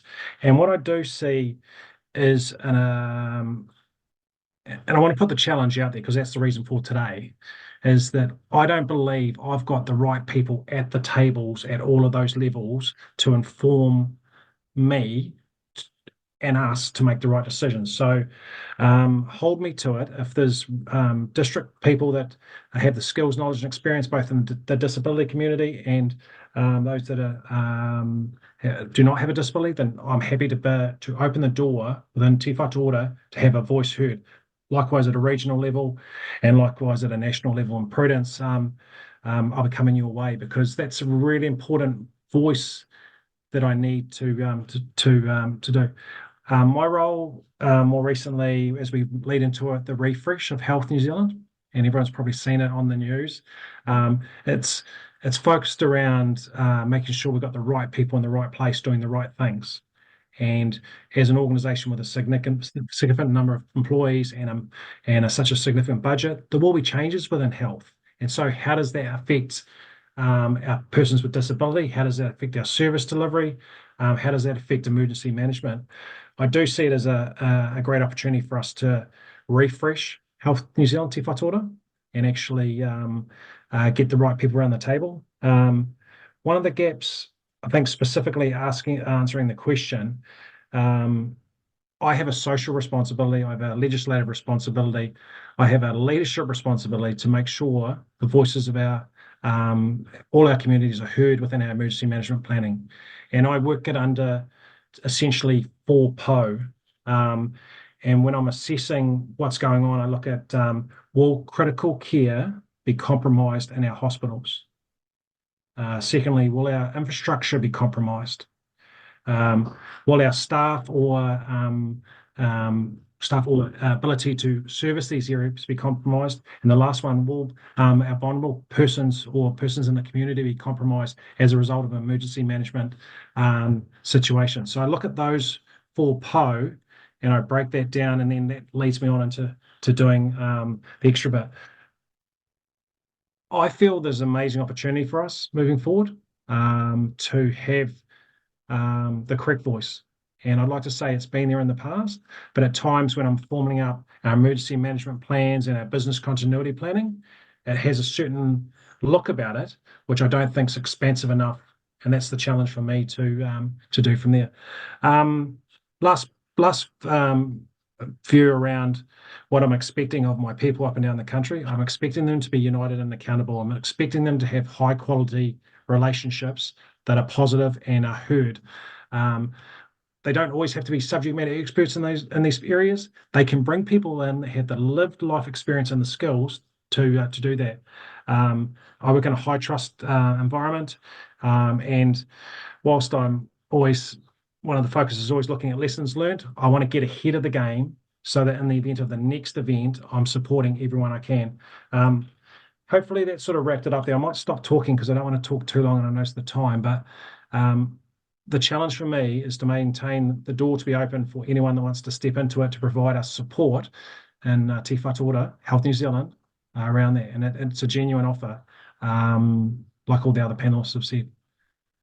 Kia ora whānau. Kia ora, Chris. I'm smiling because I don't know if you've seen Melissa's in the Q&A there, but Melissa also said, I used to work for Te Whatuora. I was a disability equity lead at a local, regional and national level, but lost my role with the cuts and hiring freezes. I have experience in emergency management and I'm a disabled person. So Chris, happy to help and happy to come back. So Lovely. you've got at least one person. Thank you. And I know just, Melissa's awesome. Just for Melissa, if you can get my email through Kimberly and reach out, because I welcome your input.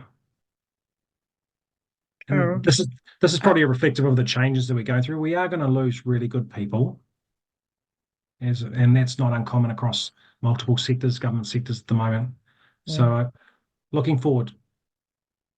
I think that was a good acknowledgement around like trying to get, disabled people right down at the district level as well, and the importance of that. And it was cool to hear that Fire and Emergency already has people like Torin doing the disabled, advocacy as disabled people within those organizations. It would be great to see everywhere.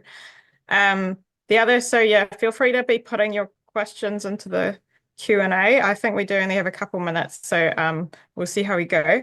But Amy just made a comment around acknowledging that, for disabled people, we've been talking about access for a long time. And sorry, just getting the... and we just haven't, put the priority on it at, I guess, that systemic level. Sorry, I think maybe Juliana did another question come in there. I'm just, the ordering of these is a little tricky to see. Yeah, there is a question that was previously. Is there any movement towards making things more accessible for deaf people when even internet isn't accessible? Sorry, can that be repeated but a bit more loudly, please? Sure. I can see it. Oh, yeah. Sorry, I found it. Is there any movement towards making things more accessible for deaf people when even internet isn't accessible? Maybe Anthony? Kia ora, that's a great question. One of the developments we've had in the last few years is emergency mobile alert. So emergency mobile alerts, they go to about 90% of the population. So if there's a life safety risk or a severe risk to health, they can be issued by any of the emergency management agencies, and so if and there's a number of phones with accessibility features to help ensure that people get those really, really urgent messages.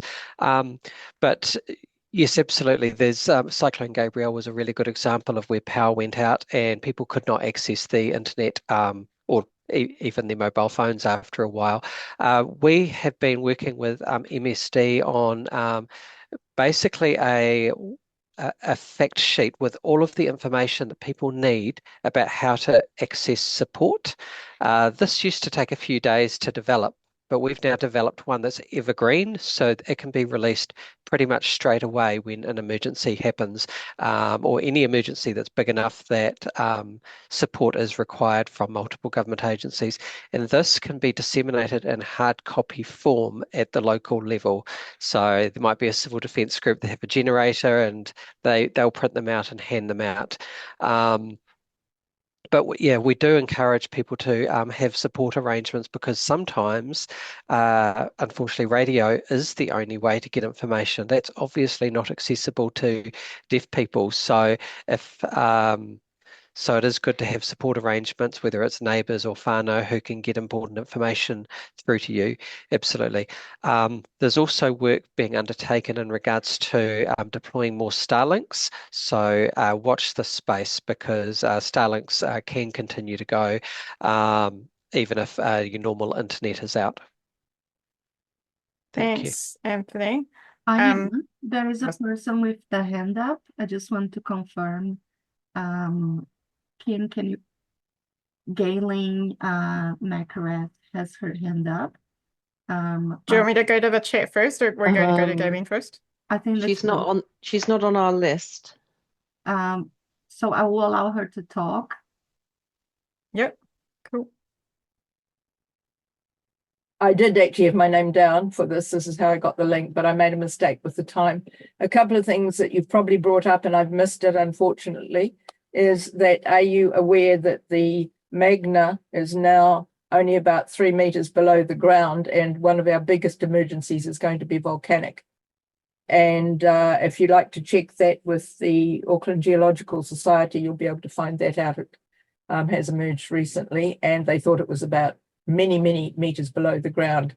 So one of our major emergencies will be volcanic. And the other thing that's glaringly obvious to me is the lack of placards all over the place saying assembly point. I went through a number of earthquakes, particularly in the Kyoto earthquake in Japan, which I'll never forget. And 3 things I always keep beside my bed, even though I'm no longer just, able, is heavy shoes, because when something happens, you can't get over broken glass or concrete without heavy shoes. Car keys if there's an escape, and a warm blanket. Those are the 3 things that will allow you to survive. And the thing that is known in Japan is always there's a placard saying assembly point in a specific logo. Everybody knows where to go. And I find in Auckland, the poverty of that is one of the worst failings of emergency management. So that's my little bit. Yeah, thank you. Sorry, I missed your name. What was your name? Yeah. Galen. Galen. Thanks, Galen, for your input there. Juliana, did you want us to go through the other couple of questions, or do we need to take a break at this point? I think let's go for the couple of questions, but Okay. let's try to be concise, and then we go for the break. Yeah. So, I'm not sure if this will be the role of any of you on this panel, but Kate wanted to know, is anyone speaking to special schools? So yes, that's specialist schools for disabled people about emergency preparedness. Does anyone want to take that? Am I just leading off for that? In my experience within Te Whatuora emergency management, no. But what a great question. And how does that look? What does the business continuity planning look like? What does the support look like? We do it on other multiple agencies for different areas, so I'd probably like to have a look at that from a health perspective. But again, supporting from a business continuity, business management area, but there may be more an appropriate agency to do that. But I think it's a great question. Anyone else want to answer it? Thanks, Chris. Nobody else? Yeah, I think that might be us then. Yeah, thank you all for your inputs and your openness. And I think hopefully out of this kōrero there'll be, more opportunities for collaboration going forward as well. So I'll pass back to Juliana. Kia ora, Anya. Thank you so much. Yeah, so we are running a little bit behind, 4 minutes. So we're gonna have a 10-minute break, and then we come back at 2:58.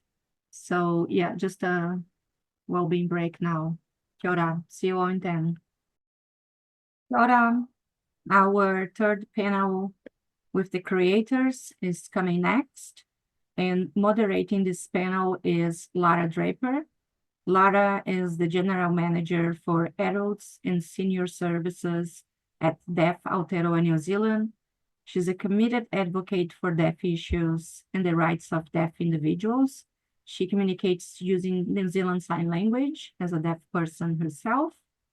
In July 2023, she co-presented on emergency crisis and the deaf community with Deaf Aotearoa CEO, showcasing collaboration with the National Emergency Management Agency, NEMA. Kia ora, Lara. Please, if you can introduce the panelists and the New Zealand Sign Language speakers will interpret that. Kia ora, thank you so much, Juliana, and a very warm welcome to my three panelists, who are Dr. Tracy Hatton, the first one, and she is the Joint Managing Director of Resilient Organisations. We also have Bruce Bromley, and Bruce is the Managing Director for Equal Access Group over in Australia. Thirdly, we have got Arash Tayevi, who is the co-founder and CEO of Kōrero Technologies Limited. So my three panelists are joining here. Thank you so much for coming.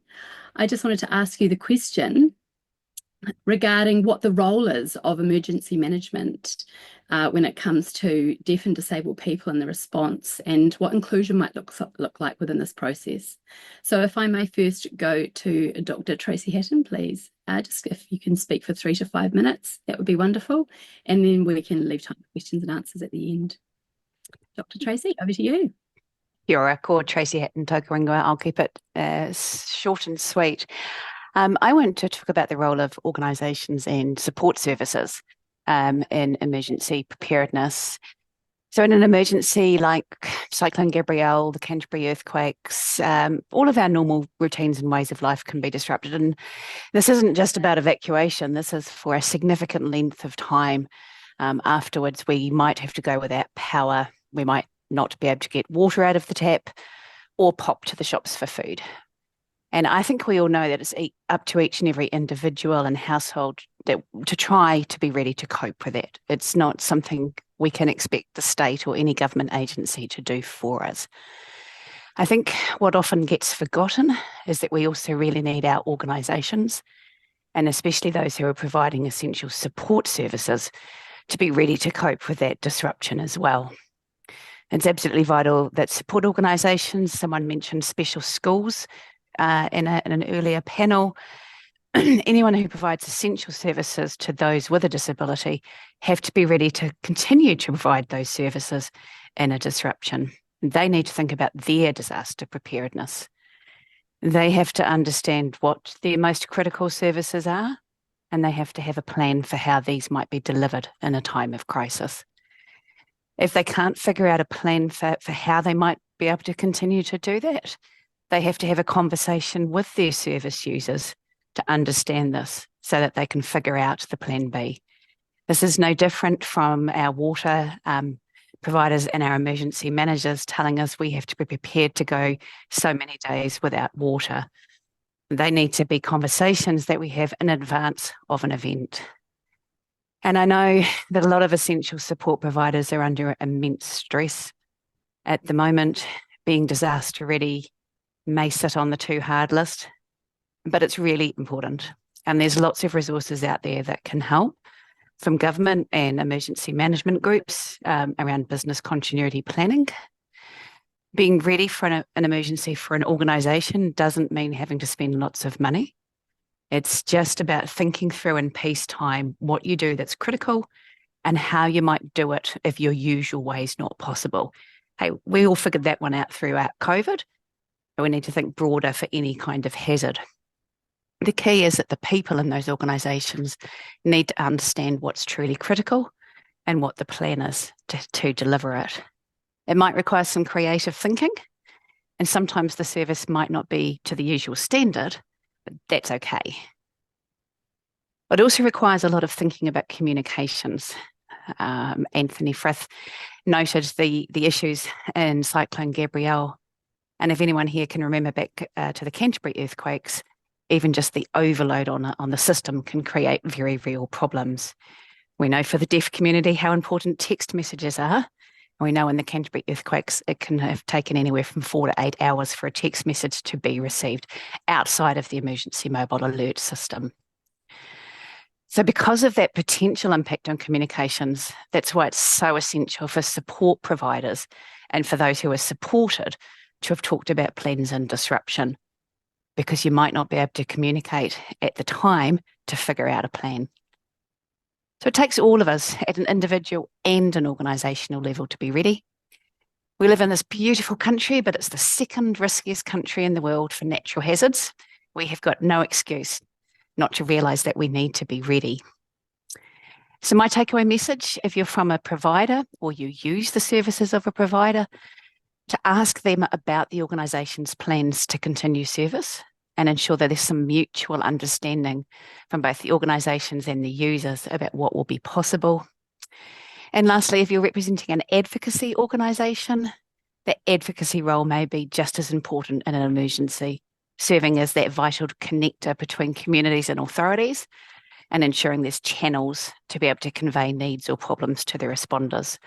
So you too need to consider your disruption readiness plans and how you can ensure you can continue that advocacy role at a time when it might be most needed. That's me, thank you. Thank you so much, Dr. Tracy, and for keeping that brief as well. I think it was really important, like you said, to recognise that government out there in the systems, that they need to be ready, but also kind of that also needs to feed down to the ground level and that community level, you know, the local level, you know, in terms of them receiving the resources that they need, and also that channel to feedback improvement. So it's a two-way street, really, isn't it? So thank you so much for raising that. If we now move on to Bruce.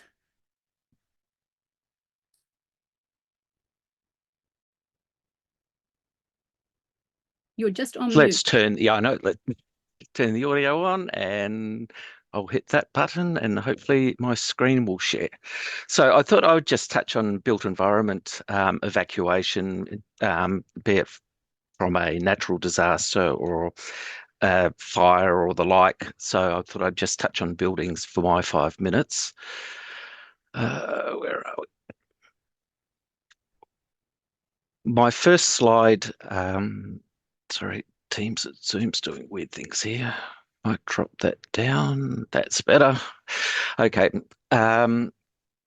So my opening slide has an image of a woman in a red jacket using a wheelchair at the top of a smoke-filled fire stair. At the bottom, there is text that asks, how would you feel if you were left behind? I'll let you ponder that question just for a few seconds. In my opinion, the safety of the individual and a person-centered approach is the most important factor for any emergency preparedness.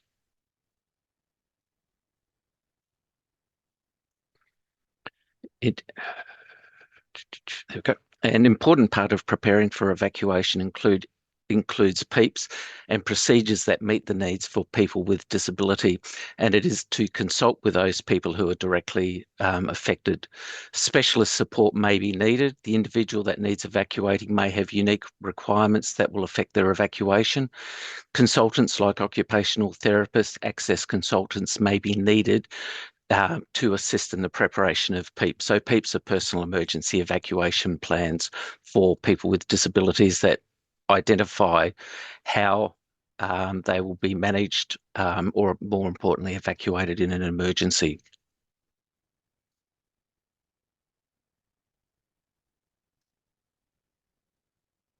So building owners, businesses and tenancy managers should have egress policy that includes summary of legislative obligations, details of designated persons, policy statement of intent, which lists the aims and objectives of their egress policy, must be dated and signed by senior managers, and must include the provision of personal emergency evacuation plans or PEEPs.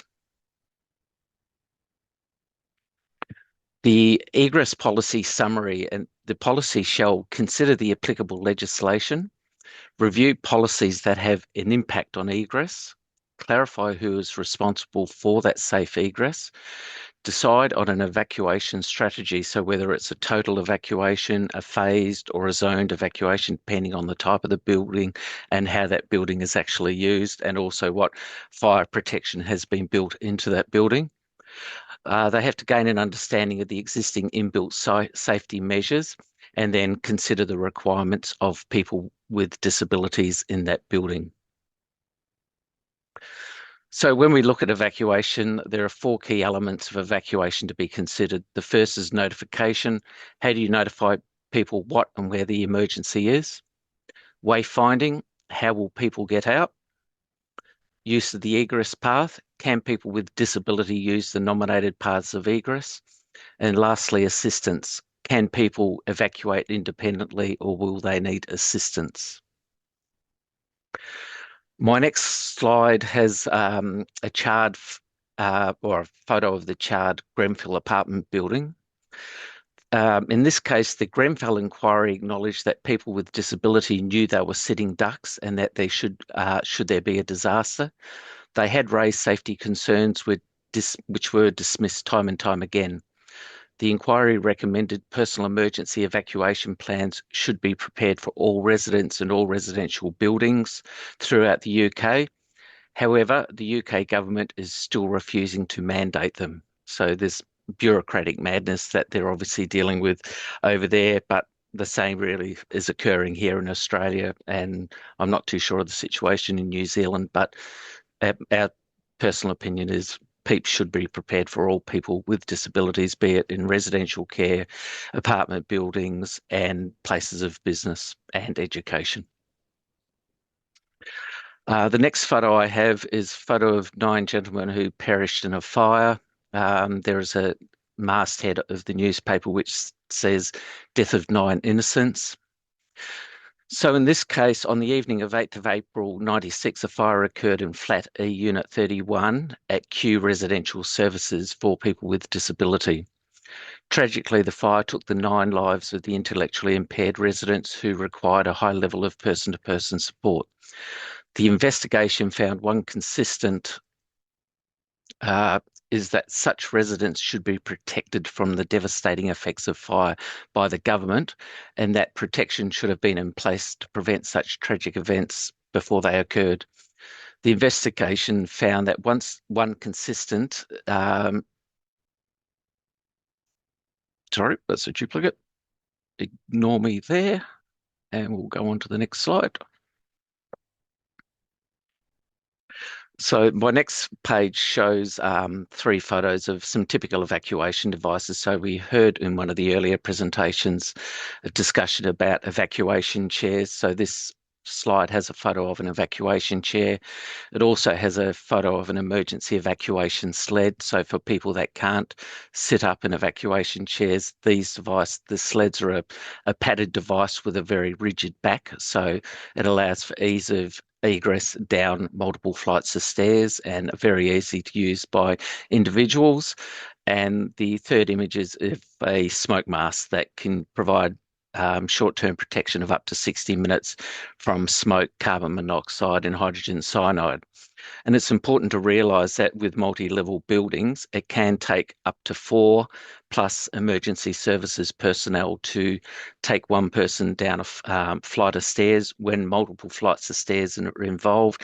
And if that person is, say, on a respirator, they will have a backup crew every 4 or 5 floors. So if you're taking someone out of a 10+ story building, you could tie up the resources of up to 9 emergency personnel. So by utilising devices such as sleds and evacuation chairs, you can drop that back to 2, which means the first responders and emergency services can undertake a quicker and faster evacuation of people with disabilities in that building.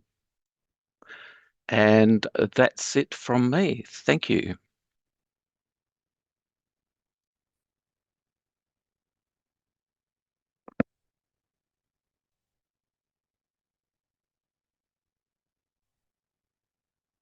Thank you so much for that, Kōrero, and that sharing. And just checking the interpreter can see me, all good. Thank you very much. So yeah, thank you, Bruce. Yeah, for sharing that PowerPoint as well. I was just kind of signing to myself. I was thinking kind of out loud, that's what I was doing. And you're right, in terms of Australia having kind of different laws in comparison to New Zealand, and that Disability, Act, basically they've got the mandates over there, but in New Zealand we don't have the mandates as such. So we need to really work at pushing government to kind of mandate and make it law that there's these requirements for buildings and apartments and building owners and what have you. But also just in terms of the people themselves, the residents, them also having that preparedness too. And I think that comes back to education. Once they've got the resources, then they're empowered in terms of, making those plans that they need. And, it would be the landlords, the building managers, basically everyone working together on that space. So, yeah, thank you so much for sharing all of that, Bruce. Just one correction. We don't have the mandates in Australia. Our building code says stairs and that must be provided as parts of egress. They do not have anything prescriptive to deal with people with any form of disability.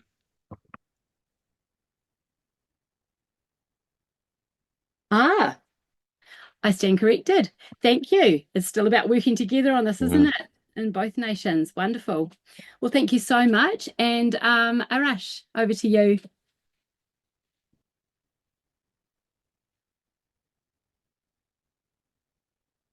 Kia ora, just checking that interpreter can hear me okay? Great. So my name is Arash, Arash, and my sign name is Arash, because I get excited really easily, and I'm very excited today to be in this panel. I like to keep it short, short and sweet. I'm from Kōrero Technologies, and what we do, we provide sign language accessibility using technology and digital human. Our main focus is on education, but we recently get a lot of requests from the deaf community in Australia and in the US. So how technology can provide help in the case of emergency. So the deaf community receive information as soon as the hearing community will receive it. So very excited to be here.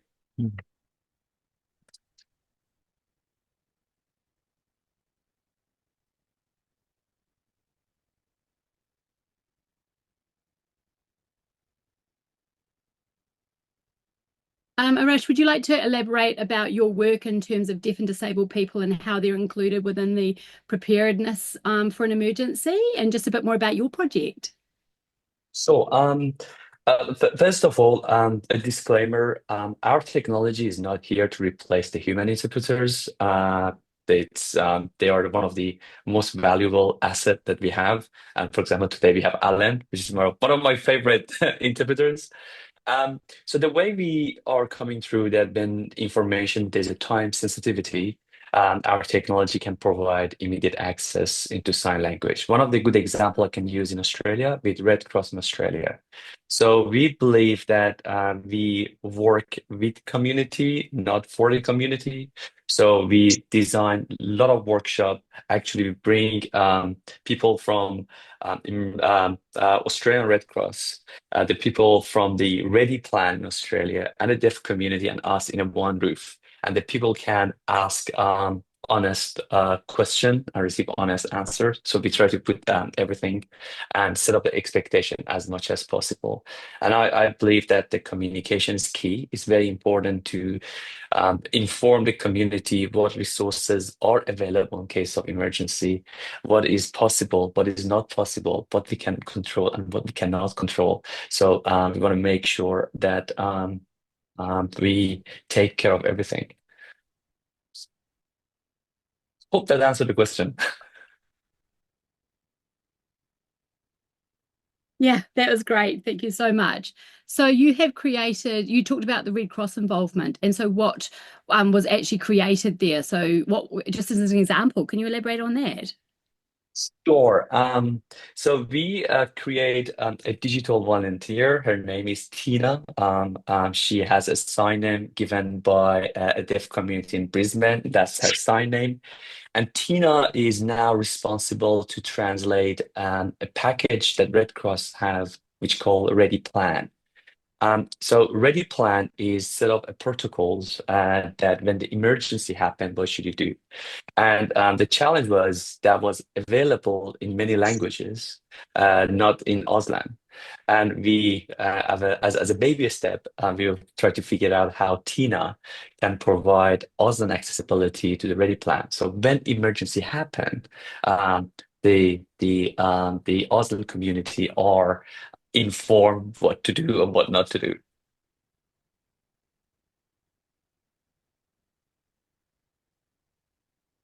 That's really interesting because currently, you know, the digital realm is just, you know, expanding so much with AI. And so amazing, really, you know, where things could go. So we do need to think creatively, and we do need to think about different ways. You know, you've got the real life interpreters, which is great, but what if that's not possible in state, you know, in an emergency? And you've got avatar options and, you know, like these AR options, which are going to work for disabled people, deaf people. So it's a whole really interesting space, isn't it? What's coming in the future. And thank you so much for sharing about that. I just kind of have a quick look if there's any questions from the audience. Let me just go and have a look at that part of my screen. Juliana, you might be able to help. Do we have any questions there from the audience for this panel? Not There was I think that there might have been one talked about many elderly people who can't actually hear, you know, like the announcements which are made of in an emergency, and, you know, in terms of those getting that you know, like flash technology and things like that as an option, but, you know, just, you know, almost kind of going back to those, the newer kind of announcements or alarms and things like that, not necessarily being kind of fit for purpose, and maybe it would be better to go back to the older ones, which are super loud. Any thoughts on that?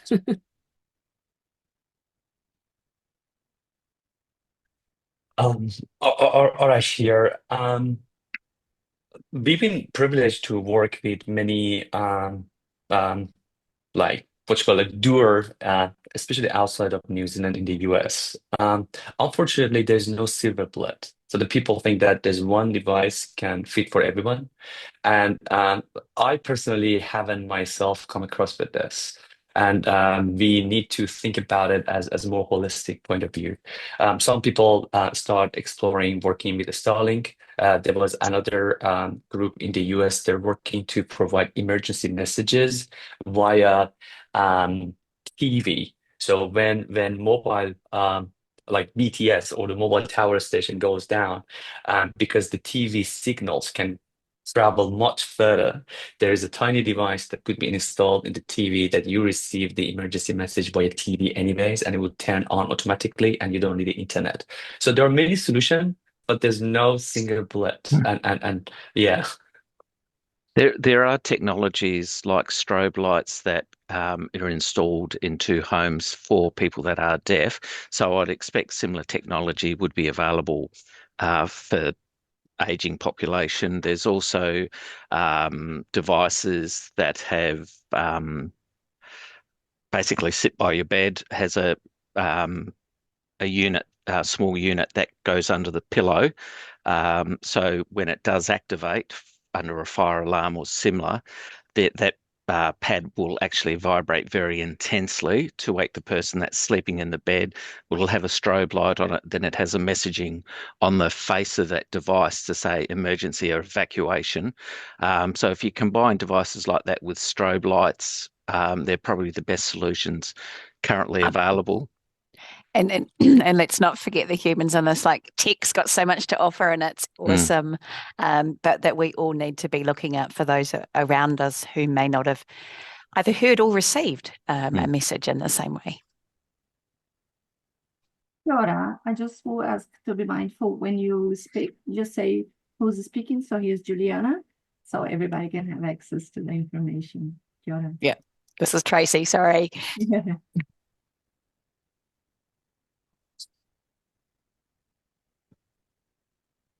Thank you, Juliana. Okay, I have another question that has come up here. So you were talking about alarms, and somebody has said that we use these in the student halls for like evacuation, and you know, sometimes with other support staff involved as well.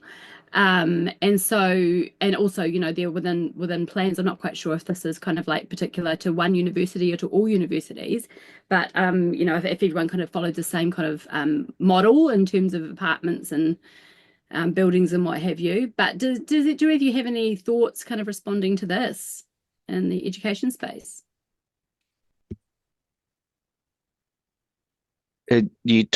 If you're talking about like education, universities, secondary colleges, really as soon as their student or staff member with a disability is employed, sorry, it's Bruce speaking, a personal emergency evacuation plan should be developed for them. And part of that whole process is analysing the individual's ability, where their classes may be, and if they're on upper levels, you know, what happens in an emergency when lifts can't be used? Are evacuation chairs provided?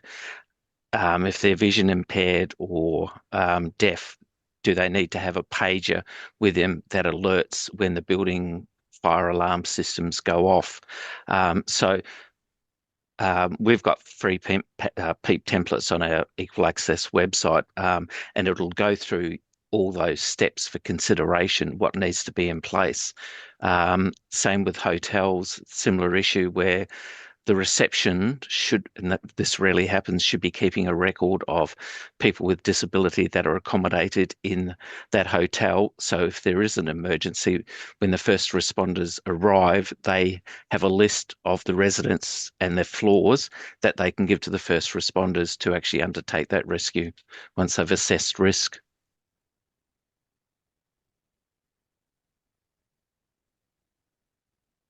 Absolutely. So I can explain a little bit about some personal experience. I was staying in a hotel myself, and there were no alarms or anything like that in terms of flashing lights. So, you know, no one actually kind of knew that I was there. I couldn't hear what was going on. So, and that's kind of often I will take the responsibility upon myself to tell the reception at a hotel, I am deaf and this is my room number. So please do wake me up if there's a fire. And in terms of responding, it's like, okay, yeah, I'll phone you. This is one person, that was her response. I'll phone you then if there's one. Or I'll knock on the door if there's a fire. And sometimes it's really our role to educate people. You know, we have to tell them and don't just assume that they're going to know what to do in case of emergency. It's like, no, actually, you're going to need to open the door and come in and actually physically wake me up. So, you know, we have to take it upon ourselves to educate these, you know, different ones of the community and, you know, providers out there of services to deaf and disabled people. And the last point that I just wanted to make was really thinking about like, oh, more work for deaf and disabled people themselves. But if we think differently about this and think it's really just an overall kind of creative design and being involved in that process about solutions to the problems that are out there, you know, and it's not only for deaf and disabled people that these solutions are going to benefit. It's for people that are walking with prams or people who are carrying babies. There are so many people who are going to benefit, you know, so it's really, yeah, for everyone. So I just wanted to say thank you again for my panel members. And yeah, in terms of next steps, yeah, over to you, Juliana. Kia ora, Lara. Thank you so much. That was very enlightening. I would just ask, please, creators, if you go through the Q&A, there are a few questions remaining. If it is within your scope, if you can reply them in writing. So finally, let's welcome our fourth and final panel, the thinkers. And moderating this panel is Kramer Hoflick. Kramer is the Pacific Peoples with Disability Lead at the Ministry of Pacific People. He is in a wheelchair, and he chairs the National 5-Hour Leadership Group, a pivotal platform for advancing disability rights and equity within Pacific communities across Aotearoa. Kia ora. Please, can you introduce all the panelists? Me taki mata, Julian. My name is Kramer Hoflich, Kia ora, talafalava, malori lei. It's my honor to introduce the next three panelists for the Thinkers session. So I'd like to introduce Dr. Suzanne Phibbs. She is a health sociologist and senior lecturer at Massey University and the Joint Center for disaster research. Next, we have Dr. Graham Leonard as the principal scientist at GNS Science Te Pau'au. And then next we have Dr. Stephen Rana, Rana, did I pronounce that right? Is the manager of the educational standards and performance for New Zealand's Red Cross. Now, panelists, the question that I have for you today is, what is the role of emergency management in the process of inclusion and belonging of people with disabilities? Let's start with first Dr. Susanna, then Dr. Graham, and then Dr. Steve. Over to you, panelists. Kia ora koutou. Ko Suzanne Phibbs tōku ingoa. I'm a person with a disability. I just want to say that before I go on to say what I'm going to say. So research has shown that people in lower socioeconomic groups are more likely to be impacted in a disaster and less likely to have appropriate resources for response and recovery. Research has also shown that inequalities that exist prior to a disaster will be amplified in post-disaster contexts. Tangata whaikaha are more likely to live in low-income communities and are less likely to have their needs met in response and recovery. In 2018, we developed the inverse response law, which suggests that following a disaster, those with the greatest need receive the least help and to a lesser standard, with low-income people, cultural and linguistically diverse communities and disabled people more likely to be affected. Our research identified that issues for disabled people following the Canterbury earthquakes included concerns about evacuation centres and staff not meeting their needs, particularly if they had a support animal, reluctance to leave home, as it is the one place that is set up for their disability needs, acute housing need due to a lack of disability accessible emergency housing, increased social isolation and feelings of vulnerability due to relocation across the city and disconnection from support networks. And so I would like to use a story from one of our participants to illustrate what happens when emergency management and evacuation centres are not set up to meet the needs of disabled people. So Rangi Marie was a power chair user. She worked in supported accommodation in Christchurch. And in the February 2011 earthquake, the wall of her bedroom collapsed and she had to be evacuated out of her accommodation. There was a carer in there who helped her get outside, and they could not use her power chair because of liquefaction. So she was wheeled down to the local evacuation centre, which was disability accessible, but the emergency manager said that they couldn't accept her into the centre because they could not support her needs. So she was with another disabled person as well. The people that took her down to the disability evacuate or down to the emergency evacuation centre came back and checked on them a couple of hours later and found them sitting in the car park. They took them back to the supported accommodation centre and housed them overnight in a part of the centre that was not damaged. Rangi Marie couldn't get people from who were friends and family to come and help her because of the bridges being out in Christchurch and liquefaction. So she managed to finally get a ride to one of the major evacuation centres in Christchurch from someone who was coming to remove the belongings of someone who was leaving the centre. When she got to the evacuation centre, they had mattresses on the floor. She had to be helped down into the mattresses. She had to be helped up. So this increased dependency for her. In relation to toileting, instead of maintaining her independence and dignity by enabling her to use a rubbish bag and a disability accessible toilet, because the toilets were not used, they had two people help her into a portaloo to go to the toilet.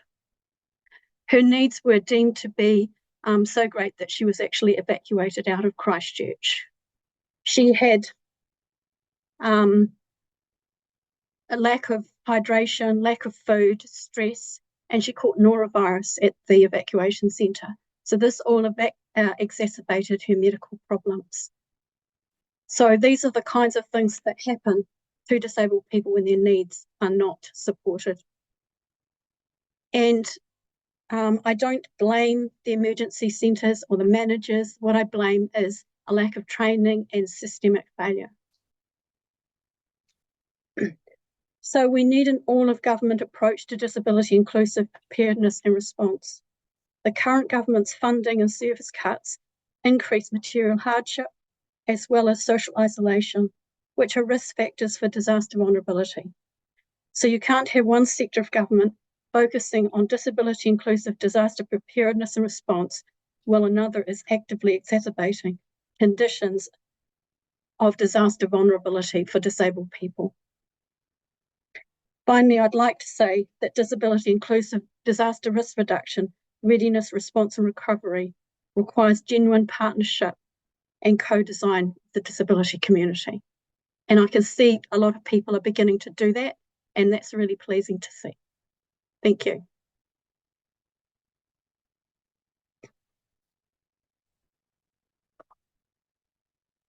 Thank you, dear Dr. Suzanne, for sharing that very touching story there. And hopefully that the person, when they did get evacuated to Auckland, were well taken care of. Over next to you, Dr. Graham. Kia ora tātou, ko Graham Leonard, Taki Manawa. I'm our lead scientist, natural hazard and risk at GNS Science, and my background is in volcanology and tsunami research. And we also cover earthquake and landslide and space weather processes here. Firstly, I'm on this forum to learn. This is territory that physical scientists and earth scientists often are not connected to. So I'm here to understand more about how our research and knowledge can directly help. I'm also representing physical scientists and researchers primarily, but also some applied social scientists, and I work with Suzanne and her colleagues. So for the panel, I'm available to answer questions around the natural hazard and risks and locations and severity in New Zealand, but also open to your thoughts on our role in relation to emergency management. We're often supporting with knowledge to emergency management, not directly to at-risk communities as much. We do run the GeoNet program. The context for New Zealand is severe. Te Rua Maui, the continent New Zealand is on, is the youngest, thinnest continent, so it's 95% underwater. Aotearoa is only above the water because we're astride a plate boundary between two tectonic plates. That gives us our lovely country, but it comes with many risks: earthquakes, tsunami, volcanoes, landslides, floods, and coastal hazards. We're one of the most exposed countries in the world. As scientists, our role is traditionally supplying science and forecasting to support risk reduction and emergency managers across those 4 R's of reduction, readiness, response, and recovery. And emergency management has a role in all of those, and we're often, as scientists, supporting that through them. Our knowledge includes the processes, impacts, engineering, probabilities, the ability to calculate risk. I mentioned social science. We tend to focus on the social science around communication and human behavior, but integration of that with disabled groups is often not very advanced yet, and we can do better. In terms of forecasting, we run GeoNet, the National Geohazard Monitoring Program. Just to take one moment to take a step back to the words disaster risk reduction. One element of emergency management is emergency preparedness, and I guess emergency planning and evacuation are a residual risk reduction. So they don't necessarily hit at the root problem of where and how we're building in the first place. The large lever for risk reduction in the long term that has the most potential to give effect to the reduction part of disaster risk reduction is reducing our exposure to the risk in the first place, not just emergency planning or response. And that's an important thing we often miss. So that's a combination of land use planning, adaptation, and making good decisions during disaster recovery. along with engineering design. And we do a lot of work supporting that as well as emergency preparedness. And often those processes don't take enough consideration of accessibility and disabled groups' needs. I guess I know once we choose to live somewhere, warnings are hard to make highly effective, and in most cases, and that's even more challenging for those with disabilities or in communities with diverse needs. We do have our resilience commitments under the National Disaster Resilience Strategy, and Anthony from NEMA has already talked about that. It's in this section 4.4.1. The challenge is in enacting that commitment, and many others in the strategy in real terms. And I'm interested in how, as physical scientists, we can help with that. The challenge for us is making the science of these many natural hazards available to all those reduction pathways at the right decision point, so we can support a disability and accessibility inclusive planning process. In closing, for emergency preparedness that does not leave anyone behind, the realities of when, how fast, for how long, and where people need to go does relate to different natural hazard types, and it can't be entirely generic. And that's where we can help through emergency management and potentially directly. In summary, I'm here to learn and answer questions around the risk from natural hazards. Kia ora. Me taki there, Dr. Graham. Really found that really interesting. Like, being disabled, I've never actually thought about the whole volcanic eruption within Aotearoa. I thought we were always pretty safe, as they're described in movies and everything. But we'll give the opportunity now to Dr. Steve, and then we'll come back to questions. Malo. Steve Rono Tokoingwa, kia ora all, and I take up from Graham to say also that I'm here to learn, work for New Zealand Red Cross. And one aspect which, other than learning, because what I would be saying mainly has been covered by previous speakers and panelists, but another question has been asked previously saying who has worked with special schools, and I thought I'll take this opportunity to share some of the work which I've done with special schools more than 10 years plus. So if you can bear with me, I'll share my screen because I've got some amazing pictures from the young people I worked with.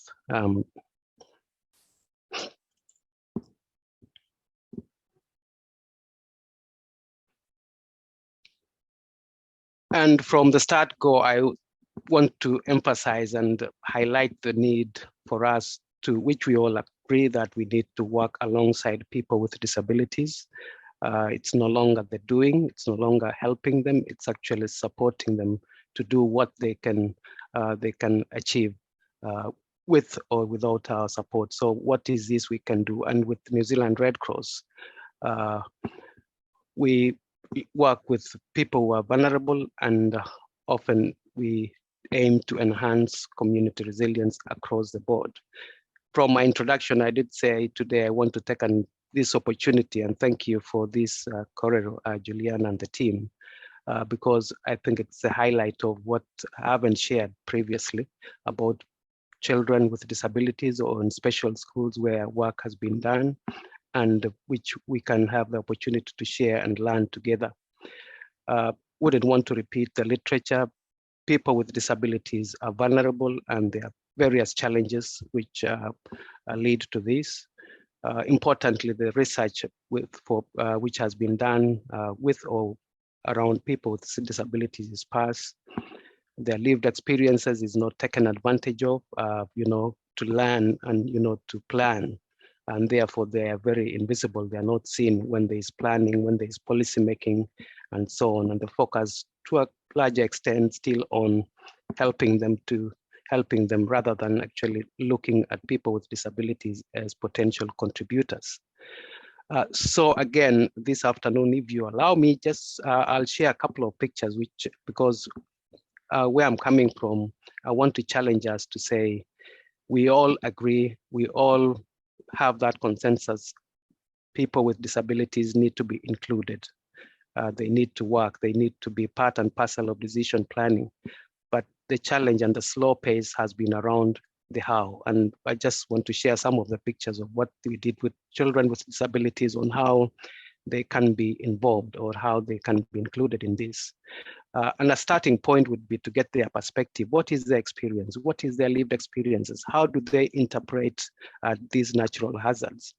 Did some work in Christchurch in special school, Hawke's Bay and Auckland, and utilize some of the participatory tools to engage with children and actually identify what their perceptions are, which one is more serious, which one is more dangerous, which one may cause more harm, and their perceptions vary from one person to the next. But again, we can get some idea of how to plan from there and how to plan with them once you understand their perception and their understanding. Kia ora, Dr. Steve. Could Yes. you please make sure that you are describing the images so our participants with vision impairment can access information? Thank you. Thank you. So the activities, which I wouldn't go deeper into the methodology, was a proportional piling, and we gave them some tools and items to put on a piece of paper, rating the natural hazards they felt was probably more dangerous or could cause harm or damage or injury. And children were able to categorize based on their perception of an earthquake or a tornado, flooding, and volcanoes. And from the pictures we've got here, they rated in a class what they would actually need to focus on more. And this was in Christchurch in 2014, 30% said, earthquakes are more serious when it comes to potential impacts and to the community and so on. Yes, there is another school here. We worked with a special school in Hawke's Bay, and we've got some useful feedback from them and what they perceive as the top in terms of ranking these natural hazards. The next picture again is, we say, have you made a plan? But again, it's not actually us to make a plan for people within a certain environment, within a living condition, whether it's a school or as a residential place. It's up to us or them to do that planning. And how do we do it? And we made some attempts with the children in each of the schools we worked with to make a plan. If there was an earthquake, for example, how are we going to keep ourselves safe? And again, it stems from the starting point of what is your perception of safety? Which place is safe in your class or in your school? So we started with mapping out their schools and their fields, and they identified places according to them which they felt safe. And that offers an opportunity to have that discussion on what do you mean by safe, or what is safety to you? What places are safe, or what does being unsafe mean to you? And therefore the children decided to map out places where they would feel more safe, or they would be safer if there was an earthquake. And that actually helps the potential inclusion when it comes to planning. When you want to evacuate the children, they will be with you, they will be on board with the understanding of why they are moving from point A to B. Because of time, I'll go to the next slide.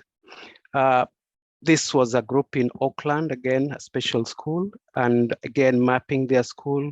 This map here gave them an opportunity to utilize visual and tactile experiences to put, markers in various parts of their school and also in various parts. This was a class, and the other big one on the right was the school environment.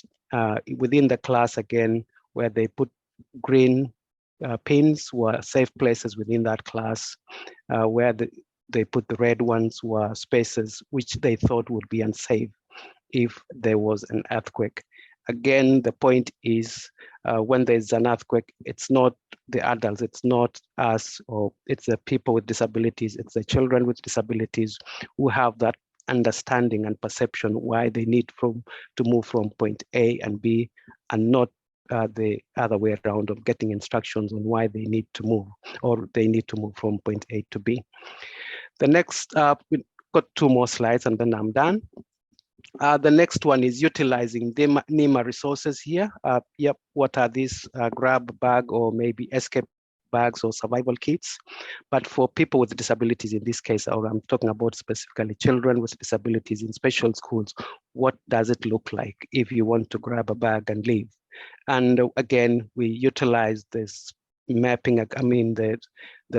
some of the diagrams we had and try to discuss why they would need a torch. This was one child, for example, and they said, I need water because you never know how long I will be there. I'll need a torch because if it's an earthquake, then I'll be, I may not, at night I might need that torch and so on. And this child used medication and they are prescribed. And therefore to them, that is significant when it comes to, grab a bag, such that when they are planning, when they are part of the decision making, they can actually include items which are useful to them. Finally, then, I think it's good to go in early. We're talking about people with disabilities, but how else can we emphasize this awareness or education and planning and decision-making phase if we were to actually major in special schools or schools generally, and utilize that experience, utilize their perspectives, and designing evacuation and maybe safety programs around their understanding. This was a demonstration. If there is an earthquake, what do you do? So it's going down a table or going down a desk for that matter. And there was some good feedback about the messaging itself. We need to incorporate them in their messaging. Drop and cover for them means literally falling down, some of them, which we need to refocus and reflect upon how best can we, get that message across to the young children. And again, it's about trying to understand from their perspectives. That's it from me. I wouldn't want to repeat this. This has been mentioned time and time again. We need to include people with disabilities in planning. They need to be active participants and have their voice included in the approach. Let's incorporate tools, and I'm here to challenge what tools are here. And we don't have to create new tools. The people with disabilities know how best, and we just need to learn from them. Establish a platform. This is an amazing platform and a forum where people can come together and come up with ideas where diverse abilities are included in decision making. Final thought then and conclusion is that development and TRR tools and approaches must at this age be able to adapt and respond to needs and rights of people with disabilities, not the other way around. Thank you very much. Me taki mata, Dr. Steve, for sharing that presentation and some of the pictures that the youth that you're working with. And I definitely do agree that it is important to have our youth involved from the beginning. And of course, that is our overall theme of today, where a lot of people had said it's important to have us involved in these decision process. Dr. Graham, we did have a question come in. Do you and your team members work with councils and local communities around climate and adaptation planning? I think that would be part of an interface with disabled people, considering how to make the risk info available, accessible, and easier to know what to do with. Yes, we need to do a better job of connecting climate change adaptation planning to understanding multiple hazards and risks. So in my mind and my colleagues' mind, these are connected problems. Climate change is making disasters and hazard events more extreme and more frequent. So adaptation planning and disaster risk reduction are a combined problem. And ideally, they're also any planning for that is a roadmap for better recovery after the next disaster too. And I also agree that this is a process that should include disabled people and support of accessibility. There's an opportunity at that planning time to make a large difference in terms of deciding the solutions for moving or adapting or engineering, both in terms of where things are too risky and where a better place or a better way of engineering a community would be. Thank you for answering that there, Dr. Graham. I really do think that is very important as well when it comes to climate change, because too often people with disability don't actually think it affects them. So it is an important topic to have with council and work together. Sorry, Julian, I'm just cautious of time. Is there any other questions we do have, or if there is, the panel would like to further state anything or ask anything? So we still have time for a few more questions, and there are a few in the Q&A. Thank you. So we did have a comment here in the Q&A. I have spoken with the senior leadership team at Blends about building emergency planning into every student IEP. Anybody interested in helping me? But that's a comment to all these schools. Yeah, I believe the questions in the Q&A were kind of from the last panel session. So I'm just going to ask you, Dr. Suzanne, when it comes to, because you spoke highly around community and having people involved in emergency preparedness. So just around our ethnic community, how can we be more effectively involved in the design and implementation of emergency preparedness, especially in, for our ethnic communities? Okay, so the new structure for emergency management, or the new policy, is being developed currently within government, and it has quite strongly recommended that there is greater involvement of Māori and Pacific and other communities in emergency management. So that will lead the way, hopefully, for more involvement in the future, because it is being kind of signalled at the top. Yeah, no, that's very important to know. And what do you call? So just around training, because I do know that was been a topic that's kind of been brought up today around training and awareness.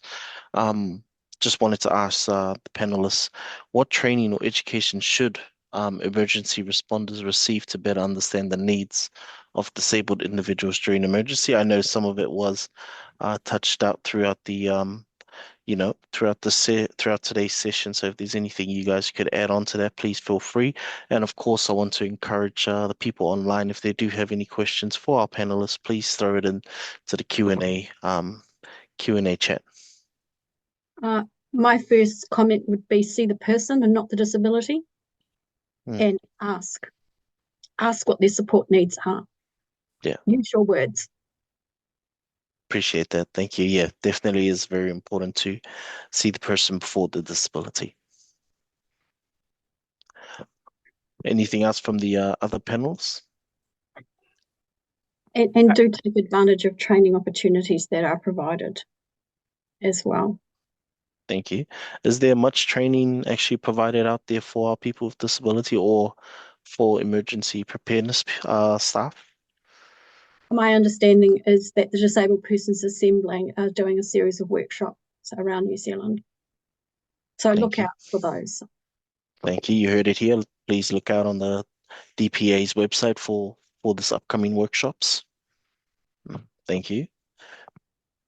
I did attend a webinar recently by UNDRR, and they've launched an amazing online or e-learning, which is accessible to all. So I've just pasted that online. It's got some amazing modules there, addressing barriers to disability engagement, designing inclusive early warning systems, strengthening engagement with disabled communities. So yeah, I would encourage all of us to have a look when you've got some spare time. Appreciate that. And we do have a, oh, sorry, yes. Red Cross's mental health first aid also has skills that would be transferable to working with people with disabilities as well. Another amazing resource to actually access. We do have a question just popped into the chat. This is for Dr. Graham. The comment was the lava was 3 meters from the surface in places in Auckland. Is that correct? Have you had a web link we can refer to? Thank you. I can be reassuring there that that's not correct. The magma source where the lava comes from is quite deep. 60 or 80 kilometers down.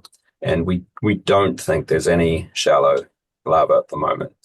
I mentioned in a previous reply, though, that the challenge is when we eventually see through the GeoNet program magma rising, it's on the way. And so there may be a need to evacuate a lot of Auckland very quickly. And that will be particularly challenging for people with mobility challenges or different mobility needs. So that it's an acute concern for me. I don't know if you would, oh, sorry, yes, Dr. Suzanne?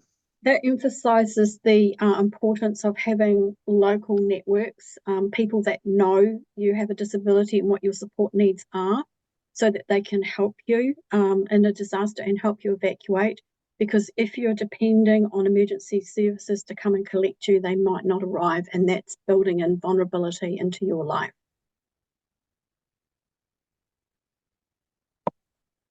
Kia ora. Kramer, I will take over now because we are just on time too. Thank you so much for all of your participation. We are very intentional with the people that we invite for those panels. So many of you know that you're not experts on accessibility and disability, but the positions that you hold can influence and create change in society. So we invite you to the conversation, to reflect on your role and what can you do to make sure that no one is left behind. We know that technology is there to help us. And for me, what I take is that it's not only government responsibility, but it's all of us as a society to make sure that no one is left behind. And we all have a crucial role to play. And there's the individual responsibility as well to be prepared. I will close us off with a karakia. Kia tau, kia tatu katoa, kia tawhai, o te tato ariki, a ihu karaiti. Me te aroha o te atua, me te whiwhi kātia tiarantanga, ki te wairua tapu, ake. Amen. By the grace of the Lord Jesus Christ and the love of God and the fellowship of the Holy Spirit will be with you all forever and ever. Amen.